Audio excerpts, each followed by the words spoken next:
një djalë i varfër i quajtur Arbeni mbërrini vetëm në leximin e testamentit të Agim Berishës, njeriut më të pasur të Shkodrës, duke pretenduar se është djali i tij. I përqendruar nga të gjithë, ai zbulon dokumente që mund të ndryshojnë gjithçka. Por kur realita del në dritë, fati i të gjithë familjes Berisha përmbyset tërësisht. Nëse kjo histori ju interesoj, mos harroni të regjistroheni në kanalin ton dhe na thoni nga cili qytet po na ndiqni, vazhdojmë. Ju premtoj se kjo do të jetë historia më e mirë që do të dëgjoni në jetën tuaj. Shiu i imët i majit binte mbi Tiranën si një velo gri që mbulonte mbar qytetin. Lirimi mbante fort dorezën e valigjes së vjetër që nëna e tij e kishte ruajtur gjatë gjithë atyre viteve, të fshehur në fund të dollapit, të mbështjellë me plastik dhe të mbrojtur sikur të ishte thesari më i çmuar në botë. Dhe mbase ishte. Të paktën për të. Tani që Luljeta nuk ishte më, ajo valigje ishte gjithçka që kishte mbetur nga një histori që ai mezi arrinte ta kuptonte. 12 vjeçari vështroi ndërtesën madhështore para tij. Klubi i kryeqytetit ngrihej madhështor në bulevardin Zogu I, me kolonat e tij të bardha dhe dritaret e stërmëdha që dukeshin sikur vëzhgonin çdo person që afrohej. Lirimi kurrë nuk kishte shkelur në një vend të tillë. Rrobat e tij të vjetruara binin në kontrast të ashpër me elegancën e vendit. Pantallonat jeans ishin të njollosura me balkë nga ditët e fundit, kur i duhej të ecte nëpër shi deri te shtëpia e një fqinjeje që e strehoi përkohësisht. Bluza blu, dikur e hapur, tani kishte nuanca gri nga larjet e shumta. Atletet e bardha ishin të ndotura dhe të grisura në anën e djathtë. Ai mori frym thellë, duke ndjer ajrin e lagësht t'i mbushte mushkëritë dhe bëri hapin e parë drejt hyrjes. Menjëherë, 2 roje sigurie u pozicionuan para tij, duke i bllokuar rrugën. Ishin burra të gjatë, të veshur me kostume të zeza të përsosura, me kufje diskrete dhe qëndrim ushtarak. Më fal, djalosh, ky klub është privat.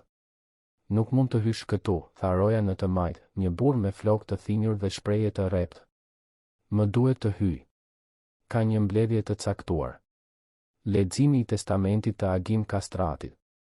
Unë jam djali i tij, tha Lirimi, duke u përpjekur ta mbante zërin e palëkundur, por duke ndjer dridhjen në fjalët e tij. Të 2 rojet pan njëri tjetrin dhe njëri prej tyre lëshoi një të qeshur të mbytur, pothuajse të padëgjueshme, por të mbushur me përbuzje.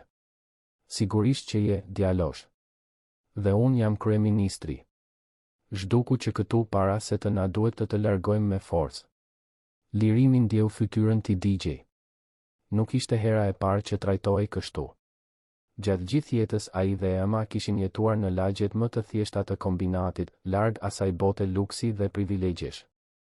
Luljeta punonte si rrobaqepse, duke rregulluar rroba në shtëpi, ndërsa e rriste djalin e vetme. Ajo kur nuk fliste për baban e Lirimit. Thjesht thoshte se ai ishte një njeri i rëndësishëm, që kishte përgjegjësi të tjera dhe se një ditë, kur të vinte momenti i duhur, gjithçka do të zbulohej.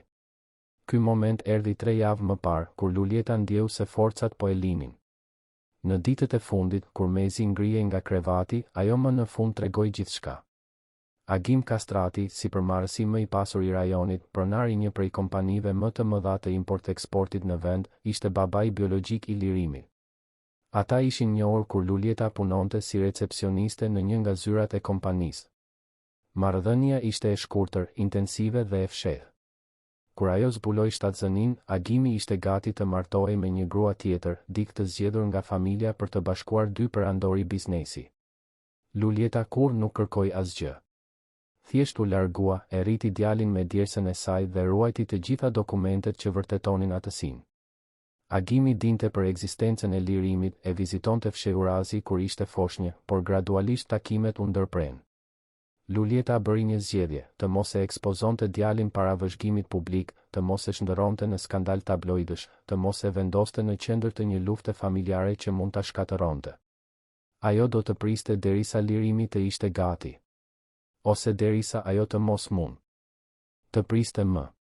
Ju lutem, këmbënguli Lirimi, duke hapur valigjen para rojeve. Kam dokumente. Letra. Foto. Një certifikat lindjeje të nënshkruar prej tij. Gjithçka këtu. Roja më i ri u përkul pak për të parë përmbajtjen e valigjes. Kishte letra të zverdhura nga koha, fotografi të vjetra, zarfe të vullosur. Shpreha e tij ndryshoi paksa. Nuk ishte më përbuzje e pastër. kishte aty një shkëndij dyshimi. Prit këtu, tha ai, duke marrë radion. Centrali, kemi një situatë në hyrjen kryesore. Një i mitur pretendon se ka dokumente në lidhje me ngjarjen Kastrati. Kërkoj udhëzime. Përgjigjja erdhi pas pak sekondash. Çojeni në sekretari. Avokat Ariani do ta vlerësoj. Lirimi u shoqërua nëpër korridor me mermer të lëmuar, mure të dekoruara me piktura peizazhesh evropiane dhe lambadar kristali që reflektonin dritën në një mënyrë pothuajse magjike. Çdo hap u shtonte në heshtjen shtypëse të klubit. Disa njerëz kalonin pranë tij dhe e shikonin me një përzierje kurioziteti dhe mosmiratimi, sikur thjesht prania e atij djaloshi të ndotur të ishte një thyrje për standardet e vendit. Në sekretari, një grua e moshës së mesme, me flokët e kapur në një topuz të përsosur dhe syze me kornizë të artë, ngriti syt nga kompjuteri dhe i hapi fort kur pa Lirimin. Ajo rregulloi syzet, dukshëm e parehatshme.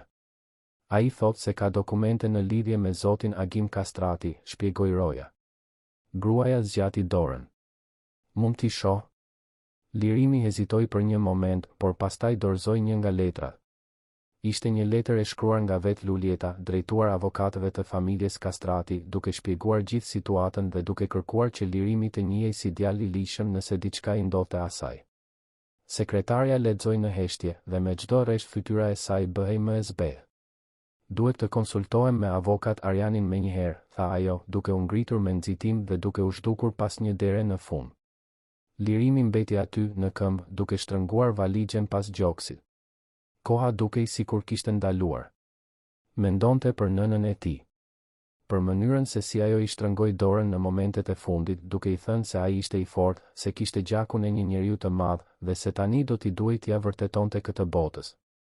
Lulieta nuk donte që djali i saj të rritej me zemërim apo pa kënaqësi. Donte që ai të kuptonte se jeta përbëhet nga zgjedhje të vështira dhe se dashuria jo gjithmonë jetohet ashtu siç do të dëshironim. Derapi u hap dhe sekretarja u kthye e shoqëruar nga një burr i gjatë, me flokë të bardhë, kostum blu të errët të rregulluar në mënyrë të përsosur dhe një shprehje serioze. Ai mbante letrën në duar dhe e shikonte Lirimin me një intensitet depërtues. Ti je Lirimi? Pyeti ai me zë të qetë por të prerë. Po, zotëri. Jam avokat Arian Hoxha, avokati përgjegjës për leximin e testamentit të zotit Agim Kastrati. Më duhet t'i shoh të gjitha dokumentet që ke sjell. Lirimi e hapi valixhen plotësisht mbi tryezë. Avokati ekzaminoi çdo letër me vëmendje të përpiktë. Kishte foto të Lulietës shtatzën pranë Agimit, të bëra në vende diskrete. Kishte letra të shkruara nga Agimi për Lulietën, kur të dërguara, të gjitha me datë dhe të ruajtura.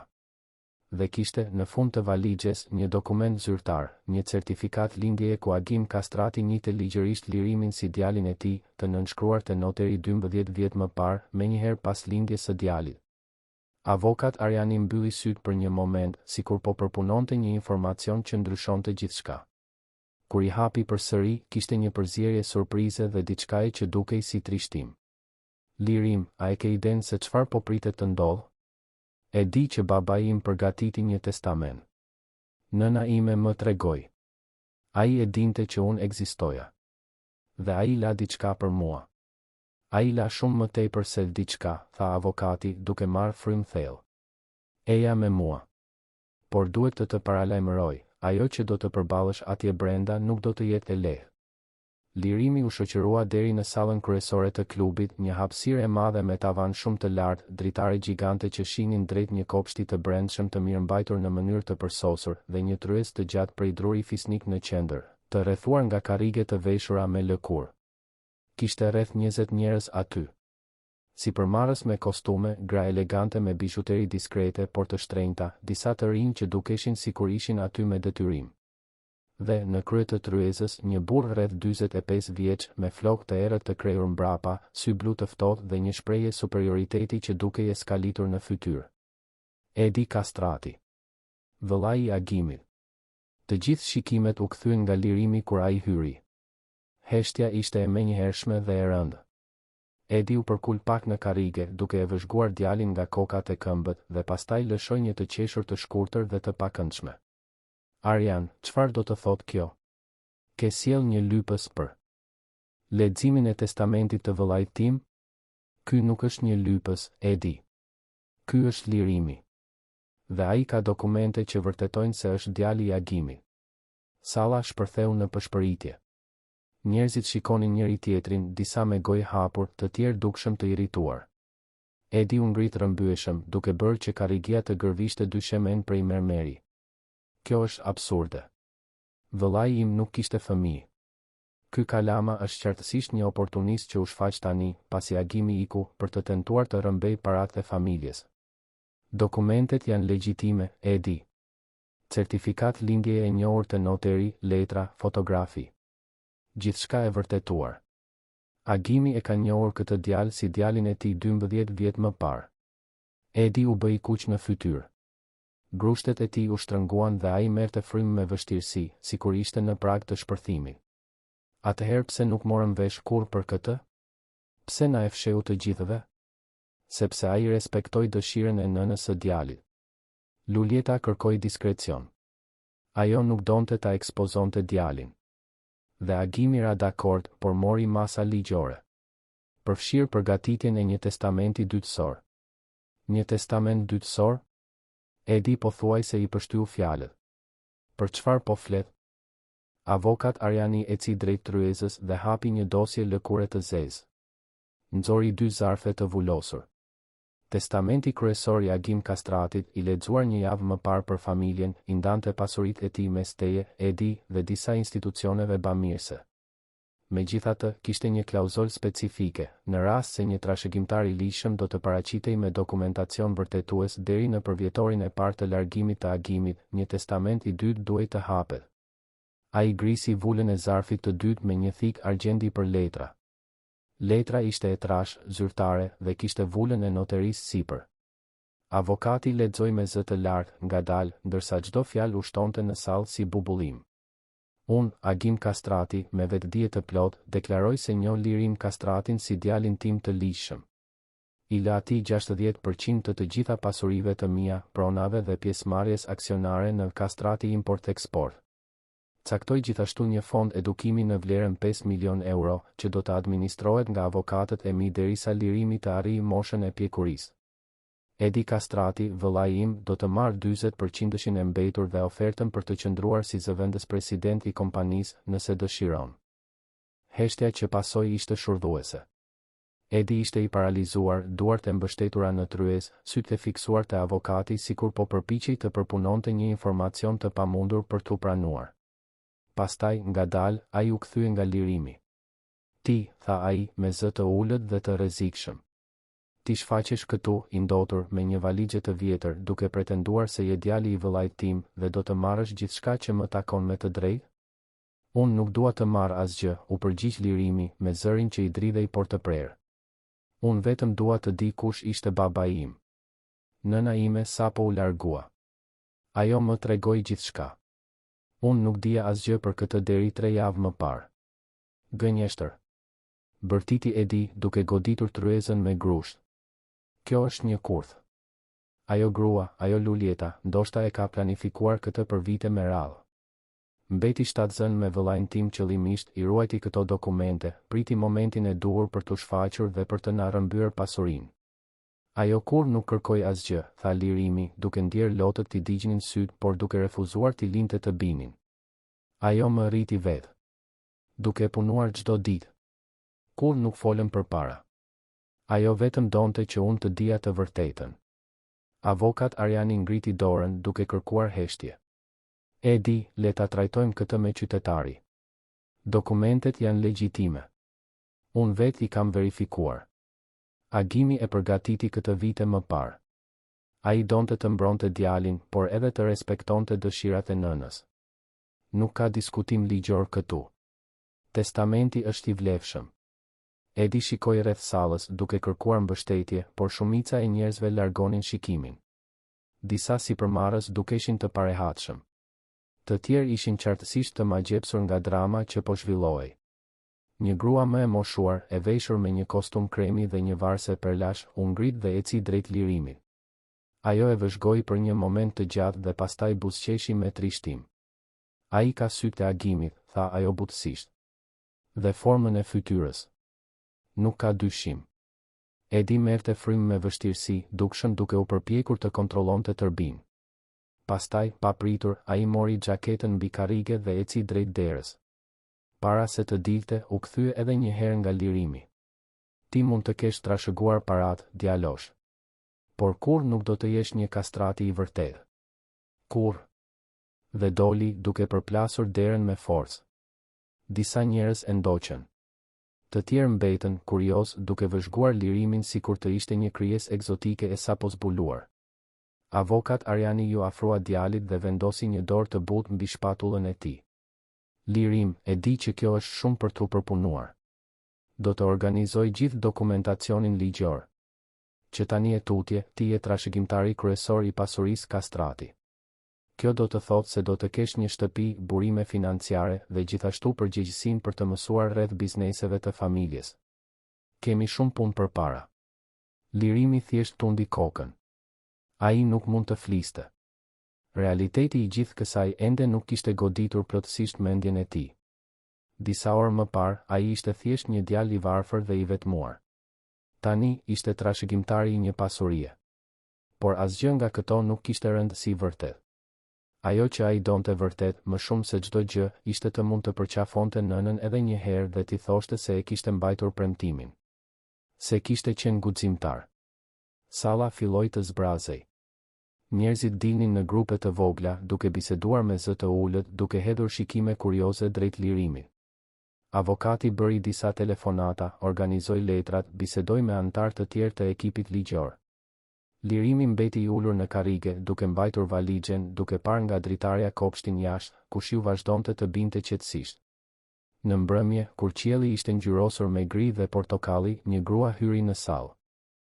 Ajo ishte rreth të 30-tave, me flokë gështenjë të kapur bisht, mbante një veshje zyrtare diskrete dhe mbante një dosje me dokumente. Ajo eci drejt lirimit me një buzëqeshje të butë. Lirim? Emri im është Blerina. Unë punoj në departamentin e burimeve njerëzore të Kastrati Import-Export. Avokat Ariani më kërkoi të të ndihmoj me hapat e ardhshëm.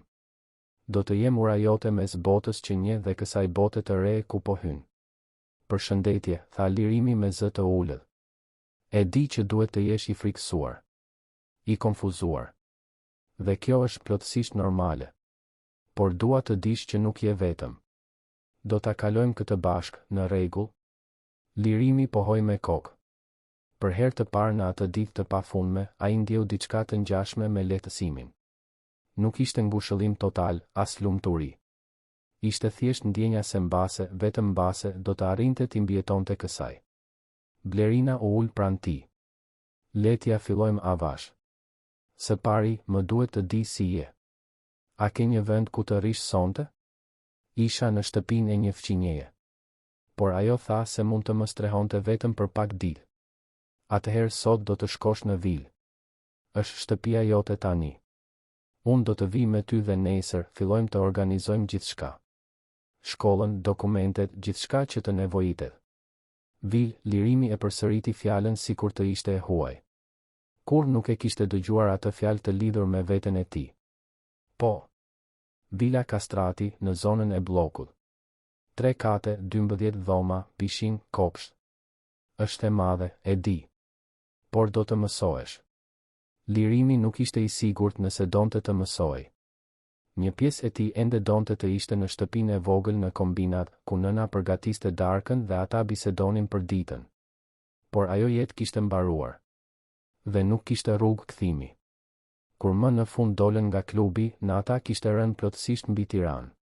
Dritat e qytetit shkëlqenin si një det yjesh artificial.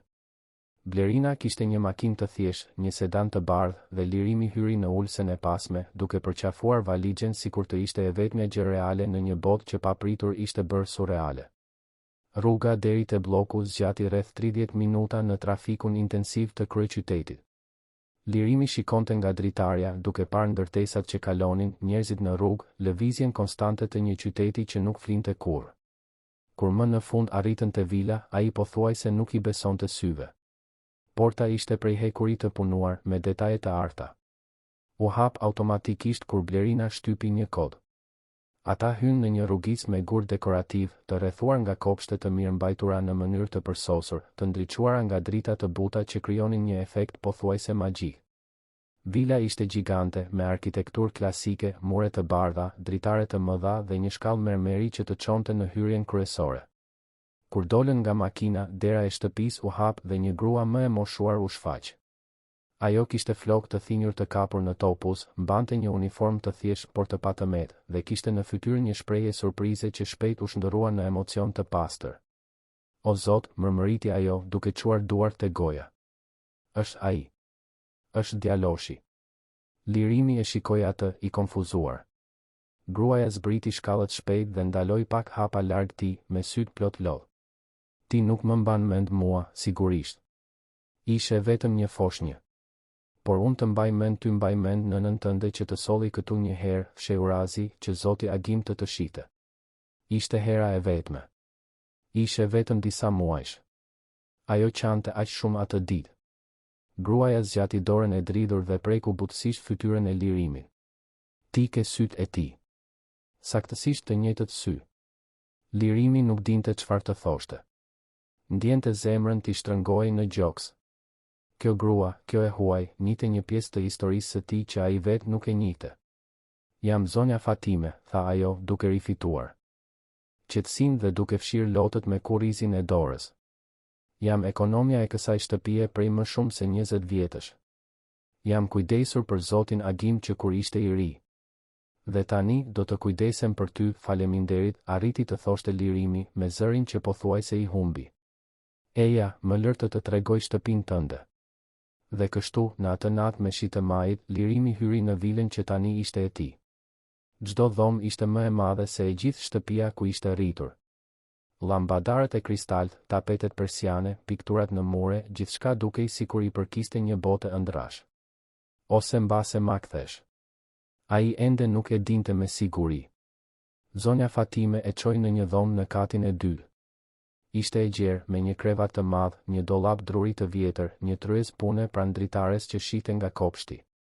Kishte madje edhe një raftë të vogël me libra. Kjo ishte dhoma që Zoti Agim përgatiti për ty, tha zonja Fatime butësisht. Ai kur nuk e humbi shpresën se një ditë ti do të vije.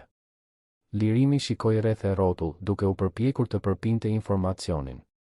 Baba i tij, njeriu që kur nuk e kishte njohur vërtet, kishte përgatitur një dhomë për të. Kishte pritur për të. Ishte interesuar. Ai la disa gjëra për ty, vazhdoi ekonomia, duke hapur një sirtar të tryezës. Letra. Foto. Gjithçka është këtu. Kur të jesh gati, mund t'i lexosh. Lirimi u afrua dhe pa zarfet e rreshtuar me kujdes. Të gjithë të adresuar për të. Të gjithë të vulosur. Dora e tij dridhej kur mori të parin. Nuk ka pse të jetë tani, tha zonja Fatime butësisht. Pusho. Bëj një dush. Do të përgatis diçka për të ngrënë. Dhe nesër, kur të lind dielli, gjithçka do të duket pak më pak e frikshme. Lirimi tundi kokën. Blerina, që kishte mbetur te dera duke vëzhguar gjithçka, dha një buzëqeshje inkurajuese. Do të kthehem nesër herët, në rregull, Lirim? Do t'i zgjidhim të gjitha bashk. Një hap pas tjetrit. Kur më në fund mbeti vetëm në dhomë, Lirimi u ul në buzë të krevatit dhe i la lotët më në fund të binin. Qau për nënën që ishte larguar. Qau për baban që kur nuk e njohu. Qau për jetën që kishte dhe për jetën që tani do të kishte. Qau sepse, në fund të fundit, ishte ende thjesht një djalë 12 vjeçar që donte vetëm që dikush t'i thoshte se gjithçka do të bëhej mirë. Dhe ndërsa qante, shtrëngonte pas gjoksit atë zarf të parë. Shkrimi ishte i fortë, i vendosur. Dhe në këndin e sipërm të djathtë, kishte një datë, dita e lindjes së tij. Brenda asaj letre kishte fjalë që baba i tij i shkroi ditën kur ai erdhi në botë. Fjalë që pritën 12 vjet për t'u lexuar. Lirimi mori frym thellë, shiu lotët me kurrizin e dorës dhe hapi zarfin me kujdes. Letra ishte e shkruar në letër me kokë, me shkrimin elegant të Agim Kastratit. Djali im, fillonte ajo. Sot ti linde dhe zemra ime kur nuk ka qenë aq e mbushur dhe aq e thyer në të njëjtën kohë. Sot, unë u bëra baba, por gjithashtu kuptova se nuk mund të jem pranë teje ashtu siç duhet. Nëna jote është gruaja më e fortë dhe më bujare që kam njohur. Ajo nuk dëshiron që ti të rritesh i rrethuar nga skandalet dhe gjykimet. Dhe unë e respektoj këtë. Por dije se, kudo që të jem, mendoj për ty çdo ditë. Në çdo ditëlindje, ndes një qiri dhe bëj një dëshirë, që ti të jesh i lumtur, i fortë dhe i mirë. Nëse një ditë e lexon këtë letër, dije se unë gjithmonë të kam dashur. Gjithmonë. Lirimi e lexoi dhe e rilexoi atë fjalë derisa ato u bën pjesë e tij. Dhe për herë të parë që kur nëna ishte larguar, ai ndjeu diçka të ngjashme me paqen. Nuk ishte lumturi. Nuk ishte pranim i plotë. Por ishte fillimi i një rrugëtimi mirëkuptimi. Faljeje. Dhe mbase, një ditë, dashurie për një baba që kur nuk pati shansin ta njihte, por që gjithmonë ishte aty, në një farë mënyre, duke e dashur nga larg. Drita e mëngjesit hyri në përperdet e rënda të dhomës, duke krijuar vija të arta në dy shemen prej drurit të lëmuar. Lirimi u zgjua i çorientuar, pa e ditur për një çast se ku ishte. Pastaj realiteti ra mbi të si një val e ftohtë, vila, testamenti, pasuria, gjithçka kishte ndodhur vërtet. Nuk ishte një ëndër. Ishte versioni i ri i jetës së tij, dhe ai do të duhej të mësonte ta lundronte atë. U ul në krevat dhe shikoi rreth e rrotull. Dhoma ishte aq e madhe sa dukej sikur gëlltiste çdo ndjenjë ngrohtësie. Muret ishin të dekoruara me letër muri diskrete në nuanca bezh dhe ari, kishte një tapet persian te këmbët e krevatit dhe tryeza e punës pranë dritares kishte ende zarfet që ai nuk pati guxim t'i hapte natën e kaluar. Vetëm atë letrën e parë, të shkruar në ditën e lindjes së tij, ai e kishte lexuar para se më në fund t'i dorëzohej lodhjes. Një trokitje e lehtë në derë e nxori nga mendimet. Zonja Fatime hyri me një tabaka, duke sjell një filxhan çokoladë të nxehtë që nxirrte avull, bukë të freskët, fruta të prera dhe lëng portokalli natyral. Mirëmëngjes, Lirim. Mendova se do të pëlqente të haje mëngjes në dhomë sot. E di që gjithë kjo është shumë e re, tha ajo me një buzëqeshje amtare, duke vendosur tabakan në tryezën anësore. Mirëmëngjes, zonja Fatime. Faleminderit. Ekonomia u ul në koltukun pranë krevatit, duke e vëzhguar djalin me atë shikim që përziente dashurinë dhe trishtimin. Lirimi hëngri ngadalë, duke ndjerë shijen e vërtet të ushqimit, ndryshe nga çdo gjë me të cilën ishte mësuar. Nuk ishte thjesht më i mirë, ishte ndryshe. Kishte shijen e një bote të cilës ai nuk i përkiste. A mund të tregoj për baban tënd? Pyeti zonja Fatime butësisht. E di që ke pyetje. Dhe mbase unë mund të ndihmoj të jap disa përgjigje. Lirimi pohoi me kokë, duke lënë bukën më njanë. Ju lutem. Agim Kastrati ishte një njeri kompleks. Kishte një zemër bujare, por jetonte i burgosur nga pritshmëritë e familjes. Ai dhe i vëllai, Edi, gjithmonë kanë qenë ndryshe. Edi ishte ambicioz, kalkulues, gjithmonë i shqetësuar për pushtetin dhe dukjen. Agimi ishte më shumë ëndërrimtar. Ai donte që kompania familjare të nënkuptonte diçka për te i parave. Donte të krijonte lidhje, të ndihmonte njerëzit, të ndërtonte ura mes kulturave. Ajo bëri një pauzë, sikur po zgjidhte me kujdes fjalët e radhës. Kur ai njohu nënën tënde, Luljetën, diçka ndryshoi tek ai. E pash me sytë e mi. Ai buzëqeshte në një mënyrë që nuk e kisha parë kur më parë. Por familja kishte rregulluar tashmë një martesë për të. Një aleancë me një familje tjetër të fuqishme. Dhe Agimi, sado që donte, nuk pati guximin të shkëputej nga gjithçka. Ai zgjodhi rrugën që dukej më e sigurt, ose më pak e dhimbshme. Por ai e braktisi nënën time, tha Lirimi, me zërin e mbushur me hidhërim. Nuk ishte tamam ashtu, u përgjigj zonja Fatime butësisht. Ai donte të ishte prezent. Por Luljeta bëri një zgjedhje gjithashtu.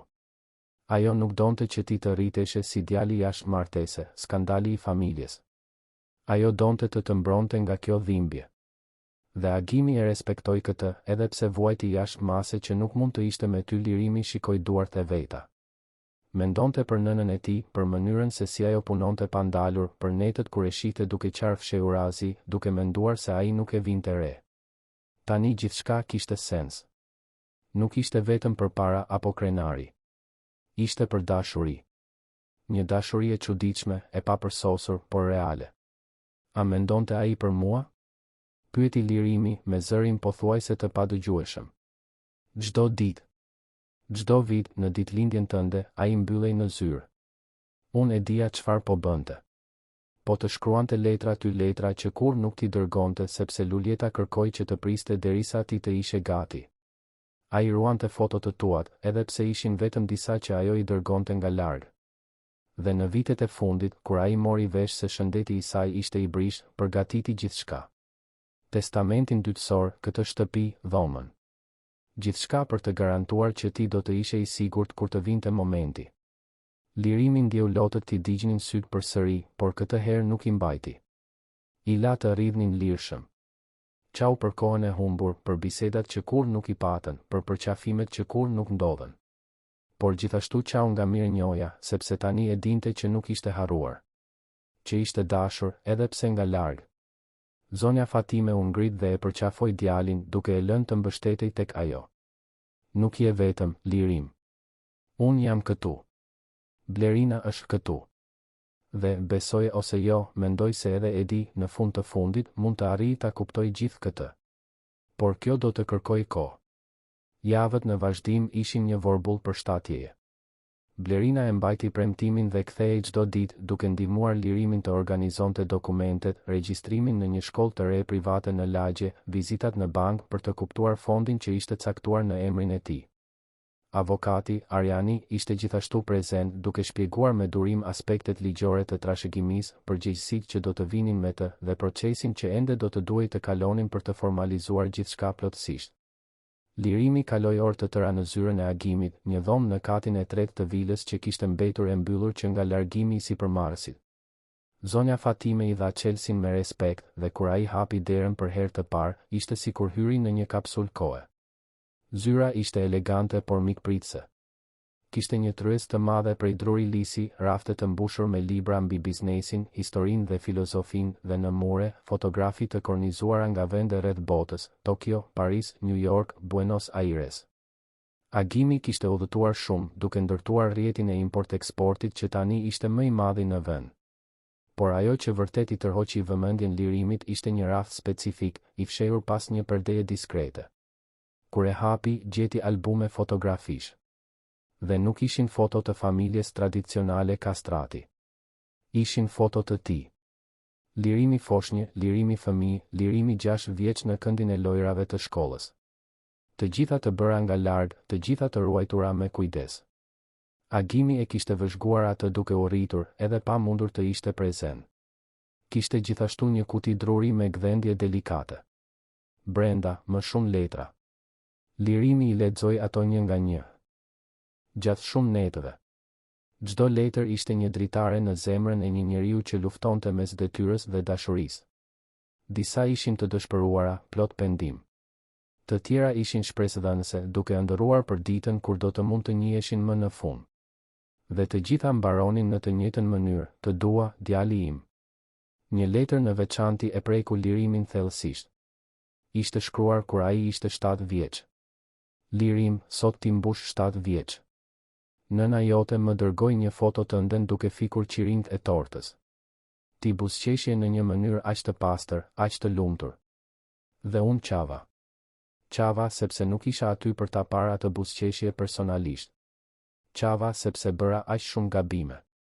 Por gjithashtu qava nga lehtësimi, sepse pavarësisht gjithçkaje, ti je mirë. Ti ke Lulietën, e cila është pafundësisht nën më e mirë se sa unë do të isha ndonjëherë baba.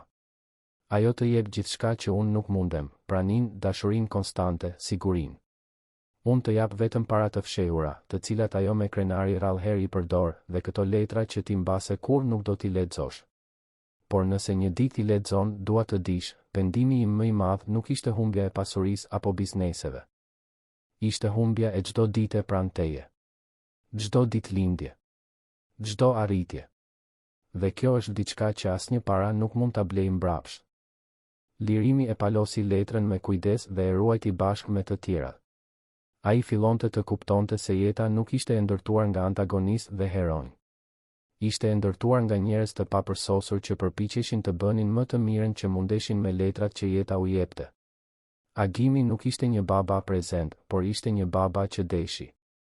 Dhe mbase kjo duhej të mjaftonte. Një muaj pas leximit të testamentit, në një pasdite me shi të qershorit, zilja e vilës ra.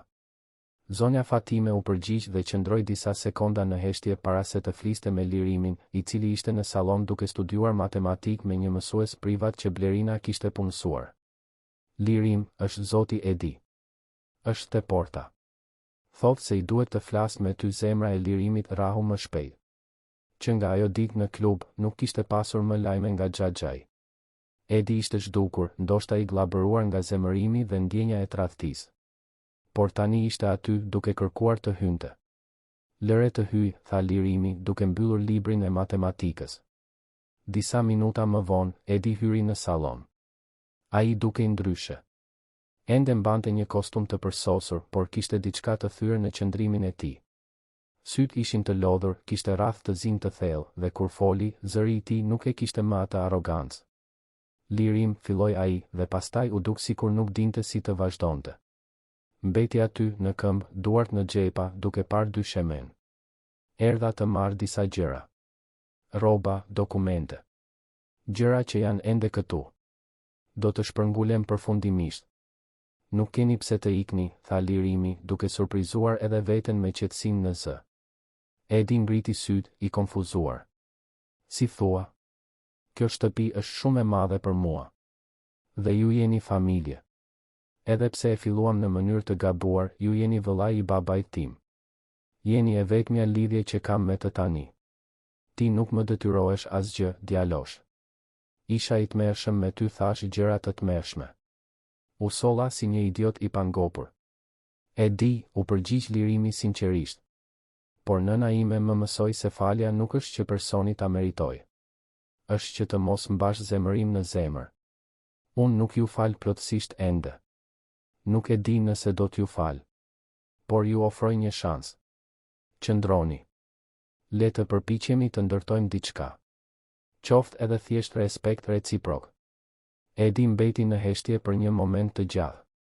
Pastaj, ngadalë, u ul në divan, sikur këmbët e tij nuk mund ta mbanin më. Kaloi duart në përfytyrë dhe, për surprizën e Lirimit, duart i dridheshin. Ti je më i fortë se sa unë kam qenë ndonjëherë, tha Edi, me zërin e mbytur. Vëllai im e dinte çfarë po bënte kur përgatiti këtë testament. Ti ke diçka që as unë dhe as ai nuk e patëm, mirësi të vërtetë. Unë nuk jam më i mirë se askush. Thjesht po përpiqem të bëj atë që mendoj se është e drejtë. Dhe kjo të bën më të mirë se shumica prej nesh. Edi u ngrit përsëri, por këtë herë kishte vendosmëri në sytë e tij. Mirë. Do të qëndroj. Por me një kusht, më lejo të ndihmoj. Kompania është e prekshme tani. Ka njerëz jashtë që presin momentin e duhur për të sulmuar. Ti ke nevojë për dikë që e njeh këtë botë. Dhe, sado që më dhem ta pranoj, unë e njoh. Lirimi zgjati dorën. Atëherë le të punojmë bashkë. Edi shikoi atë dorë të vogël, ende fëmije, por të fortë dhe të vendosur. Dhe për herë të parë pas shumë javësh, ai buzëqeshi. Nuk ishte një buzëqeshje e plot, as e lumtur. Por ishte e sinqertë. Shtrëngoi dorën e Lirimit dhe diçka ndryshoi në atë çast. Nuk ishte falje e plotë. Nuk ishte dashuri familjare. Por ishte fillimi i një aleance. Dhe mbase, me kohën, mund të bëhej diçka më shumë. Në ditët në vijim, Edi e mbajti fjalën. U shpërngul përsëri në vil, duke zënë një dhomë në anën e kundërt me atë të Lirimit dhe filloi t'i shpjegonte nipit bazat e biznesit familjar. U leshin çdo natë në zyrën e agimit dhe Edi fliste për kontratat, furnitorët, klientët ndërkombëtar, strategjitë e tregut. Lirimi përpinte gjithçka si sfungjer, duke mbajtur shënime, duke pyetur, duke hulumtuar. Duhet të kuptosh, shpjegonte Edi me durim, se kompania jon nuk është vetëm për të blerë dhe shitur. Është për marrëdhëniet. Besimin. Agimi e ndërtoi këtë rrjet gjatë 30 viteve, duke njohur personalisht çdo partner të rëndësishëm, duke mësuar kulturat e tyre, zakonet e tyre. Ai nuk ishte thjesht një sipërmarrës. Ishte një diplomat. Ai donte të bashkonte kulturat, tha Lirimi, duke kujtuar atë që zonja Fatime i kishte treguar. Saktësisht. Dhe kjo e dallonte nga të gjithë të tjerët. Ndërsa konkurrentët tanë shihnin vetëm shifra, agimi shihte njerëz. Dhe njerëzit e mbanin mend këtë. prandaj kompania lulëzoi aq shumë. Por tani ajo besnikëri po testohet, apo jo? Pyeti Lirimi duke treguar një perceptim surprizues për moshën e tij. Po. Me largimin e Agimit, shumë janë të pasigurt. Veçanërisht partnerët ndërkombëtar. Ata nuk më njohin mirë mua. Dhe ti je një fëmijë. Pa ofendim. Nuk ka problem. Është e vërteta, u përgjigj Lirimi me një buzëqeshje të trishtuar. Atëherë çfarë bëjmë? Tregojmë se esenca e kastrati import-eksport nuk ka vdekur. Se ende jemi të besueshëm, inovator, etik. Por kjo do të kërkoj punë. Shumë punë. Dhe kështu bën. Lirimi filloi të zgjojë në 6 të mëngjesit çdo ditë. Studionte me mësuesit privat paradite, mësonte rreth bizneseve me Edin pasdite dhe natën, para se të flinte, lexonte letrat e babait duke u përpjekur të kuptonte jo vetëm njeriun, por edhe udhëheqësin e biznesit që ai kishte qenë. Blerina u bë një prani konstante në shtëpi, jo vetëm si punonjëse, por si një figurë amtare zëvendësuese. Ajo ndihmonte Lirimin me detyrat e shtëpisë, bisedonte me të për pasiguritë e tij dhe në fundjavë e nxirrte për të shëtitur nëpër qytet duke u përpjekur që ai të vazhdonte të ishte në një farë mënyre një fëmijë. Ti duhet edhe të jetosh, jo vetëm të mbijetosh, thoshte ajo. Ti je 12 vjeç, Lirim. Duhet të jesh duke luajtur, duke zënë shok, jo i zhytur në tabela dhe raporte. E di, përgjigjej Lirimi. Por tani nuk mund t'i lejoj vetes luksin të jem vetëm një fëmijë. Shumë njerëz varen nga kjo kompani. Punonjës, familje. Unë nuk mund t'i lë në balë. Blerina e përqafonte me një përzierje krenarie dhe trishtimi. Babai yt do të ishte shumë krenar për ty, por do të donte edhe që ti të ishe i lumtur. Lumturia ishte një fjalë e huaj për Lirimin në ato ditë. Ai nuk ndihej i palumtur, saktësisht. Por as nuk ndihej i plotësuar. Kishte një zbrazëti që asnjë pasuri apo vil nuk mund ta mbushte. Ishte zbrazëtia e humbjes. E nënës që nuk ishte më. E babait që kur nuk e njohu. Në një natë veçanërisht të vështirë, rreth 6 javë pas leximit të testamentit, Lirimi ishte në zyrë, duke parë nga dritarja kopshtin e ndriçuar. Lotët rridhnin heshturazi nëpër fytyrën e tij. Ai nuk e kishte vënë re që Edi kishte hyrë derisa Xhaxha i vendosi një dorë mbi shpatullën e tij. Çfarë ke? Pyeti Edi me një butësi që Lirimi nuk e kishte dëgjuar kur më parë. Më mungon ajo. Më mungon nëna ime. Dhe më mungon dikush që kur nuk e njoha. Si është e mundur kjo? Edi psherti u thellë dhe u ul pranë nipit. Kur babai ynë vdiq, unë dhe Agimi ishim të rinj. Unë mbeta me zemërim. Zemërim sepse ai na la me aq shumë përgjegjësi. Agimi mbeti i trishtuar. I trishtuar sepse humbi dikë që donte. Unë u ballafaqova me dhimbjen duke ndërtuar mure. Ai u ballafaqua duke krijuar ura. Dhe në fund, ai ishte shumë më i lumtur se unë. Pse? Pyeti Lirimi duke fshirë lotët. Sepse ai e lejoi veten të ndjente. Unë gjithmonë kisha frikë të ndjeja. Frikë të isha i prekshëm. Dhe kjo më shndërroi në dikë të ashpër, të vetmuar. Ti, Lirim, po e ndjen dhimbjen. Dhe kjo është mirë. Do të thotë se ende ke zemër. Mos e lër këtë botë të ta heqë këtë. Por dhem shumë. E di. Dhe do të vazhdoj të dhembi. Por me kohën, dhimbja do të shndërrohet në diçka tjetër. Në kujtime të mira. Në mirënjohje që i ke pasur këta njerëz në jetën tënde, edhe pse për pak kohë. Lirimi shikoi Xhaxhain dhe pa, mbase për herë të parë, jo njeriun arrogant të klubit, por dikë që gjithashtu po luftonte me plagët e veta. Dikë që, si ai, po përpiqej të gjente kuptim mes kaosit. Faleminderit, tha Lirimi thjesht. Nuk ka përse. Edi u ngrit për të dalë, por ndaloi te dera. Lirim? Po. Unë po përpiqem. Po përpiqem të jem më i mirë. Jo vetëm për ty apo për kompaninë, por edhe për veten time. Sepse kuptova se e kalova gjithë jetën duke ndjekur gjëra të gabuara. Dhe nuk dua të vdes pa bërë diçka që vërtet ka rëndësi. Ju po e bëni tashmë, u përgjigj Lirimi. Jeni këtu. Po më ndihmoni. Kjo ka rëndësi. Edi tundi kokën, dukshëm i emocionuar dhe doli nga zyra. Lirimi mbeti. Aty edhe për disa minuta, duke përpir bisedën, duke ndjerë diçka të ndryshonte brenda tij. Nuk ishte lumturi. Ende jo. Por ishte shpresë. Dhe mbase kjo ishte e mjaftueshme për tani. Mëngjesin tjetër, një burr u shfaq në vil pa paralajmërim. Ishte Sokol Berisha, një sipërmarrës i njohur për blerjen e kompanive në vështirësi dhe shpërbërjen e tyre për fitim të shpejtë. Ai ishte i gjatë, kishte flokë të thinjur të krejur në mënyrë të përsosur, mbante një kostum shumë të shtrenjtë për të qenë thjesht elegant, dhe kishte në shikim atë dhelpëri tipike të dikujt që është gjithmonë duke kalkuluar. Zonja Fatime e priti në sallën e vizitave dhe menjëherë thirri Edin. Lirimi, që po studionte në bibliotekë, dëgjoi lëvizjet dhe zbriti për të parë çfarë po ndodhte. Zoti Berisha, çfarë kënaqësie t'ju pres, tha Edi, por toni i tij ishte i tensionuar. Lirimi e kuptoi menjëherë se vizita nuk ishte e mirëpritur. Edi, miku im i vjetër, u përgjigj Sokoli me një buzëqeshje që nuk i arrinte të sy. Erdha për një vizitë kortezie. Dhe gjithashtu për të paraqitur një propozim biznesi. Çfarë lloj propozimi? Pyeti Lirimi duke hyrë në sallë. Sokoli u kthye dhe shpreha e tij ndryshoi paksa kur pa djalin. Ah, ti duhet të jesh Lirimi. Trashëgimtari i ri. Kënaqësi të të njoh. Kënaqësia është e imja, tha Lirimi me edukat, por i kujdesshëm. E po, vazhdoi Sokoli duke u ulur pa u ftuar, erdha të bëj një ofertë për kastrati import-eksport. Me humbjen e zotit Agim, kompania është në një pozitë të prekshme. Klient të pasigurt, partner hezitues. Unë mund të ofroj një çmim të drejtë dhe ta heq këtë peshë nga shpatullat tuaja.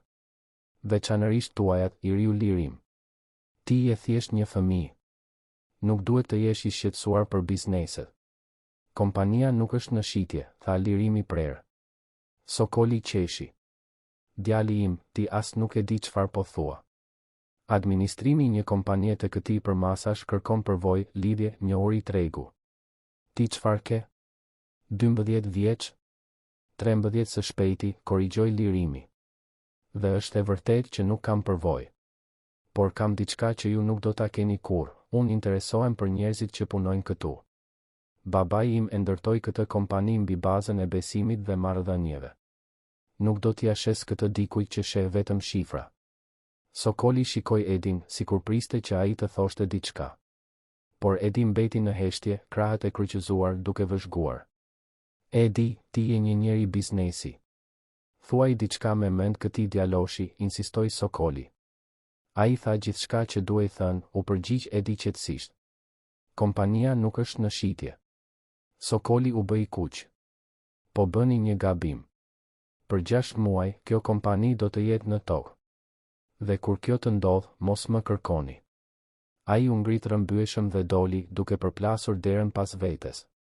Lirimi dhe Edi mbetën në heshtje për një moment. Pastaj Edi lëshoi një të qeshur të ulët. Ti ke guxim, djalosh. Ta pranoj këtë. A do të kthehet? Pyeti Lirimi. Me siguri. Dhe do të sjell të tjerë me vete. Por mos u shqetëso. Do të jemi gati. Dhe kështu, pa e ditur, Lirimi sapo kishte bërë një armik të fuqishëm. Por gjithashtu kishte demonstruar diçka themelore, ai nuk ishte thjesht një trashëgimtar pasiv. Ishte dikush i gatshëm të luftonte për trashëgimin që babai i tij kishte lënë. Dhe kjo, Edi e kuptoi në atë moment, ishte më e vlefshme se çdo pasuri. Javët në vazhdim ishin një provë qëndrueshmërie. Sokol Berisha nuk kishte gënjur për kthimin. Ai u kthye, por jo vetëm. Solli me vete një fushat të heshtur, por shkatëruese thashe themesh dhe dyshimesh. Partnerët ndërkombëtar filluan të merrnin telefonata anonime që vinin në pyetje stabilitetin e kastrati import-eksport. Klientë të vjetër kontaktoheshin me propozime tunduese nga konkurrentët. Ishte një luftë prapaskenash, e zhvilluar larg syve të publikut, por po aq brutale. Edi e kuptoi strategjinë menjëherë. Ai kishte parë taktika të ngjashme më parë, të përdorura nga ai vetë në kohë të tjera. Ishte lloji i lojës së pisë që dominonte botën e bizneseve, ku reputacioni ishte po aq i vlefshëm sa paraja. Lirim, duhet të flasim, tha Edi një mëngjes, duke hyrë në zyrën ku djali studionte raportet financiare me Blerinën. Situata po bëhet kritike. Kemi humbur 3 kontrata të rëndësishme këtë javë. Kontrata që i kishim prej vitesh. Pse? Pyeti Lirimi duke lënë letrat dhe duke u fokusuar plotësisht te Xhaxhai. Sepse partnerët tanë kanë frikë. Frikë se pa agimin, kompania nuk do të arrijë të mbajë të njëjtat standarde cilësie dhe besueshmërie.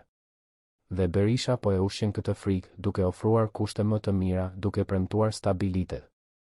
Ai po ndërton narrativën se jemi një kompani në rënje. Por nuk jemi, protestoi Lirimi. Shifrat tona janë të qëndrueshme. Cilësia jon vazhdon e njëjtë. Unë e di këtë. Ti e di këtë. Por perceptimi është gjithçka në biznes. Nëse njerëzit besojnë se po mbytemi, ata do të kërcejnë nga anija para se të jetë vonë. Atëherë çfarë bëjmë? Pyeti Lirimi duke ndjer peshën e përgjegjësisë t'i shtrëngonte gjoksin. Edi mori frym thellë para se të përgjigjej. Kemi një kontratë të madhe në lojë. Është me një grup të fuqishëm nga Prishtina, të udhëhequr nga zoti Besnik Gashi. Ata importojnë teknologji dhe komponent nga Azia për të gjithë Ballkanin përmes kompanisë son. Kjo kontratë vetëm përfaqëson 20% të ardhurave tona vjetore. Nëse e humbim atë, do të na duhet të pushojmë punonjës nga puna. Dhe nëse pushojmë punonjës, narrativa e Berishës konfirmohet. Kur është mbledhja me ta? Pyeti Lirimi. Pas 2 javësh. Në Tiranë. Por këtu është problemi, ata nuk duan të negociojnë me mua. Ata duan të njohin ty pronarin e ri. Duan të dinë nëse filozofia e Agim Kastratit vazhdon të jetë e gjallë në kompani. Lirimi ndjeu stomakun t'i rrotulloi. Ai, një fëmijë 13 vjeçar në një mbledhje biznesi të këtij niveli? Dukej absurde. Dukej e pamundur. Nuk e di nëse mund ta bëj këtë, pranoi ai me zërin që i dridhej paksa. Blerina, e cila kishte mbetur në heshtje deri atëherë, vendosi një dorë ngushëlluese mbi shpatullën e Lirimit. Ti nuk je vetëm në këtë. Edi do të jetë atje. Unë do të jem atje. Dhe më e rëndësishmja, ti ke diçka që asnjë sipërmarrës me përvojë nuk e ka, sinqeritetin. Njerëzit e dallojnë autenticitetin kur e shohin. Ajo ka të drejtë, ra dakord Edi. Agimi i fitoi këta partner jo vetëm me kompetencë, por me ndershmëri. Ai e pranonte kur nuk dinte diçka. Kërkonte ndihmë kur ishte e nevojshme. Dhe gjithmonë i mbante premtimet e tij. Nëse bën të njëjtën gjë, ke një shans. Po nëse dështoj? Po nëse e humbas këtë kontratë dhe e gjithë kompania shkatërohet për fajin tim? Edi ju afrua dhe, për herë të parë që kur ishte kthyer në vil, e përqafoi nipin. Atëherë do të kemi provuar. Dhe kjo tashmë është më shumë se sa mund të thonë shumë njerëz. Por unë besoj te ti, Lirim. Dhe babaju do të besonte gjithashtu. Lirimi mbylli syt dhe u përpoq të gjente guxim diku brenda vetes. Mendoi për nënën e tij, se si ajo kur nuk dorëzoi edhe kur jeta bëhej e vështirë. Mendoi për baban, për të gjitha ato letra plot shpresë dhe dashuri. Dhe mendoi për të gjithë njerëzit që vareshin nga ajo kompani për të mbajtur familjet e tyre. Mirë, tha ai më në fund. Do ta bëj këtë. Por duhet të më mësoni gjithçka. Gjithçka që më duhet të di. Dhe kështu filloi përgatitja më intensive e jetës së Lirimit. Edi anuloi mësuesit privat për 2 javë dhe e shndërroi vilën në një shkollë biznesi intensive. Ata studionin që nga ora 6 e mëngjesit deri vonë në natë. Edi mësonte për etikën e biznesit, rëndësinë e respektit, gjestet delikate që mund të bëjnë gjithë diferencën në një negocim. Kur të përshëndetësh zotin Besnik, i prerë por i respektueshëm. Mbaj kontaktin me syt, por jo në mënyrë sfiduese. Dëgjo më shumë se sa flet. Dhe kur mos e ndërprit. Lirimi përpinte çdo mësim, duke mbajtur shënime, duke u ushtruar. Blerina ndihmonte me simulime, duke luajtur rolin e ekzekutivëve të ndryshëm, duke testuar reagimet e Lirimit.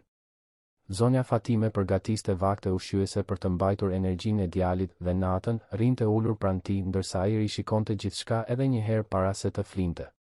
Do t'ja dalësh, i dashuri im, thoshte ajo, duke i lëmuar flokët Lirimit me dashuri amtare. Ti ke inteligjencën e babait tënd dhe forcën e nënës tënde. Nuk ka kombinim më të mirë. Por nuk ishin vetëm aftësitë e negocimit që Edi i mësonte. Ai gjithashtu ndante historitë e kompanisë, sfidat që Agimi kishte përballuar gjatë viteve, krizat që pothuajse shkatëruan gjithçka, dhe si ai gjithmonë gjente një zgjidhje të bazuar në parime të forta. Ishte një vit, tregonte Edi, kur patëm një problem me një dërgesë nga Italia. Produktet erdhën me defekt.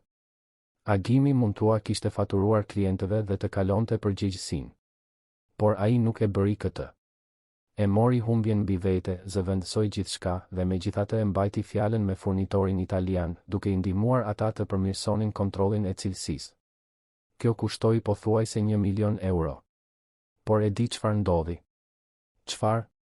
Pyeti Lirimi, i magjepsur. Ai furnitor u bë partneri ynë më i madh. Dhe të gjithë furnitorët e tjerë e dëgjuan historinë. Reputacioni i Agimit si një njeri i fjalës u përhap kudo. Ishte investimi më i mirë që ai bëri ndonjëherë. Lirimi e përpiu këtë mësim thellësisht. Nuk ishte përfitim të menjëhershëm. Ishte për të ndërtuar diçka të qëndrueshme. Diçka që t'u mbijetonte stuhive. Ndërsa përgatitej për mbledhjen, Lirimi gjithashtu vazhdonte të zbulonte më shumë për baban përmes letrave. Njëra në veçanti, e shkruar kur Lirimi ishte 9 vjeç, e preku thellë. Djali im, sot bëra diçka që shpresoj se një ditë do ta kuptosh. Refuzova një biznes që do të kishte trefishuar fitimet tona. E refuzova sepse partneri në fjalë kishte praktika të dyshimta pune. Ai shfrytëzonte njerëzit. Dhe unë nuk mundem, me ndërgjegje të pastër, të fitoj mbivuajtjen e tjetrit. E di që Edi mendon se jam i dobët. Se jam tepër sentimental. Por preferoj të jemi dobët dhe të fle në paqe se sa të jemi fort dhe të humbas humanizmin tim. Shpresoj që nëse një ditë gjendesh para zgjedhjeve të ngjashme, të zgjedhësh rrugën e duhur, edhe nëse është më e vështira. Lirimi e ruajti këtë letër në xhepin e këmishës, pranë zemrës. Ajo do të ishte amulete e tij në mbledhjen që po afrohej. Më në fund, erdhi dita. Ishte një mëngjes i kthjellët gushti dhe qielli i Tiranës ishte surprizueshëm i kaltër. Edi kishte marrë me qira një sallë në një hotel me 5 hyje në qendër, një hapësirë neutrale dhe profesionale. Lirimi mbante një kostum që Blerina e kishte porositur me mas për të. Ishte blu e errët, i thjesht por elegant, dhe për herë të parë në jetën e tij, ai ndihej si një i rritur. Je gati? Pyeti Edi ndërsa shoferi i çonte në hotel. Besoj se po. Ose aq gati sa mund të jem, u përgjigj Lirimi me duart që i djersinin paksa. Mbaje mend, i vetvetja. I ndershëm. Kjo është arma jote më e madhe. Kur hyn në sallën e mbledhjeve, Lirimi pa 3 burra që prisnin. Të gjithë të veshur në mënyrë të patëmet, të gjithë me shprehje serioze. Burri në qendër, më i moshuar, me flokë të thinjur dhe syze me kornizë të hollë, ishte qartësisht zoti Besnik Gashi. Ai e vëzhgoi Lirimin me interes, por pa asnjë nënçmim. Lirimi u përkul pak, saktësisht siç e kishte mësuar Edi. Zoti Besnik, është nder t'ju njoh. Besniku ja ktheu përshëndetjen dhe pastaj, surprizueshëm, buzëqeshi. Nderi është imi, i riu Kastrati. Kam dëgjuar shumë për ty, u ulën në tryezë. Edi ishte në anën e Lirimit dhe Blerina në anën tjetër, gati për të mbajtur shënime. Asistentët e Besnikut shpërndan dosjet me dokumente. Atëherë, zoti Kastrati, filloi Besniku, duke parë drejt për drejt Lirimin, a e di pse jemi këtu sot? Po, zotëri. Ju doni të rinovoni kontratën e importit që kishit me baban tim. Por para kësaj, keni nevojë të siguroheni që kompania ende operon me të njëjtat parime. Saktësisht. Unë e njoha baban tënd 15 vjet më parë. Ai ishte ndryshe nga të gjithë sipërmarrësit e tjerë me të cilët kam negociuar. Ai nuk shite vetëm mundësi fitimi. Ai shite njerëz. Shite kultura. Shite mundësi për të krijuar ura. Dhe prandaj zgjodha të bëja biznes me të, edhe kur të tjerët ofronin kushte dukshëm më të mira. Lirimi dëgjoi me vëmendje, duke ndjer peshën e çdo fjale. Babai im më la shumë letra. Në njërën prej tyre, ai shkroi se preferonte të ishte i dobët me parime se sa i fort pa humanizëm. Dhe unë synoj ta nderoj këtë. Besniku u përkul pak përpara. Por ti je i ri. Shumë i ri. Si mund të besoj se një fëmijë mund të mbajë një kompani të kësaj madhësie duke operuar në të njëjtat standarde? Lirimi mori frymë thellë. Kjo ishte ora e së vërtetës. Ai mund të tentonte ta binte besnikun se dinte gjithçka, se ishte gati, se ishte i aftë. Por pastaj u kujtua për mësimin më të rëndësishëm, ndershmërinë. Zoti besnik, unë nuk mund të premtoj se di gjithçka. Sepse do të ishte gënjeshtër. Unë jam 13 vjeç. Mezi kam filluar të kuptoj si funksionojnë bizneset. Por mund të premtoj 3 gjëra. Së pari, do të mësoj. Do të studioj, do të punoj, do t'i kushtohem plotësisht të kuptuarit të çdo aspekti të kësaj kompanie. Së dyti, do të kem pranë meje njerëz me përvojë, si xhaxhai im Edi, që e njohin këtë treg prej dekadash. Dhe së treti, do të vendos gjithmonë njerëzit para fitimit. Sepse këtë bëri babai im.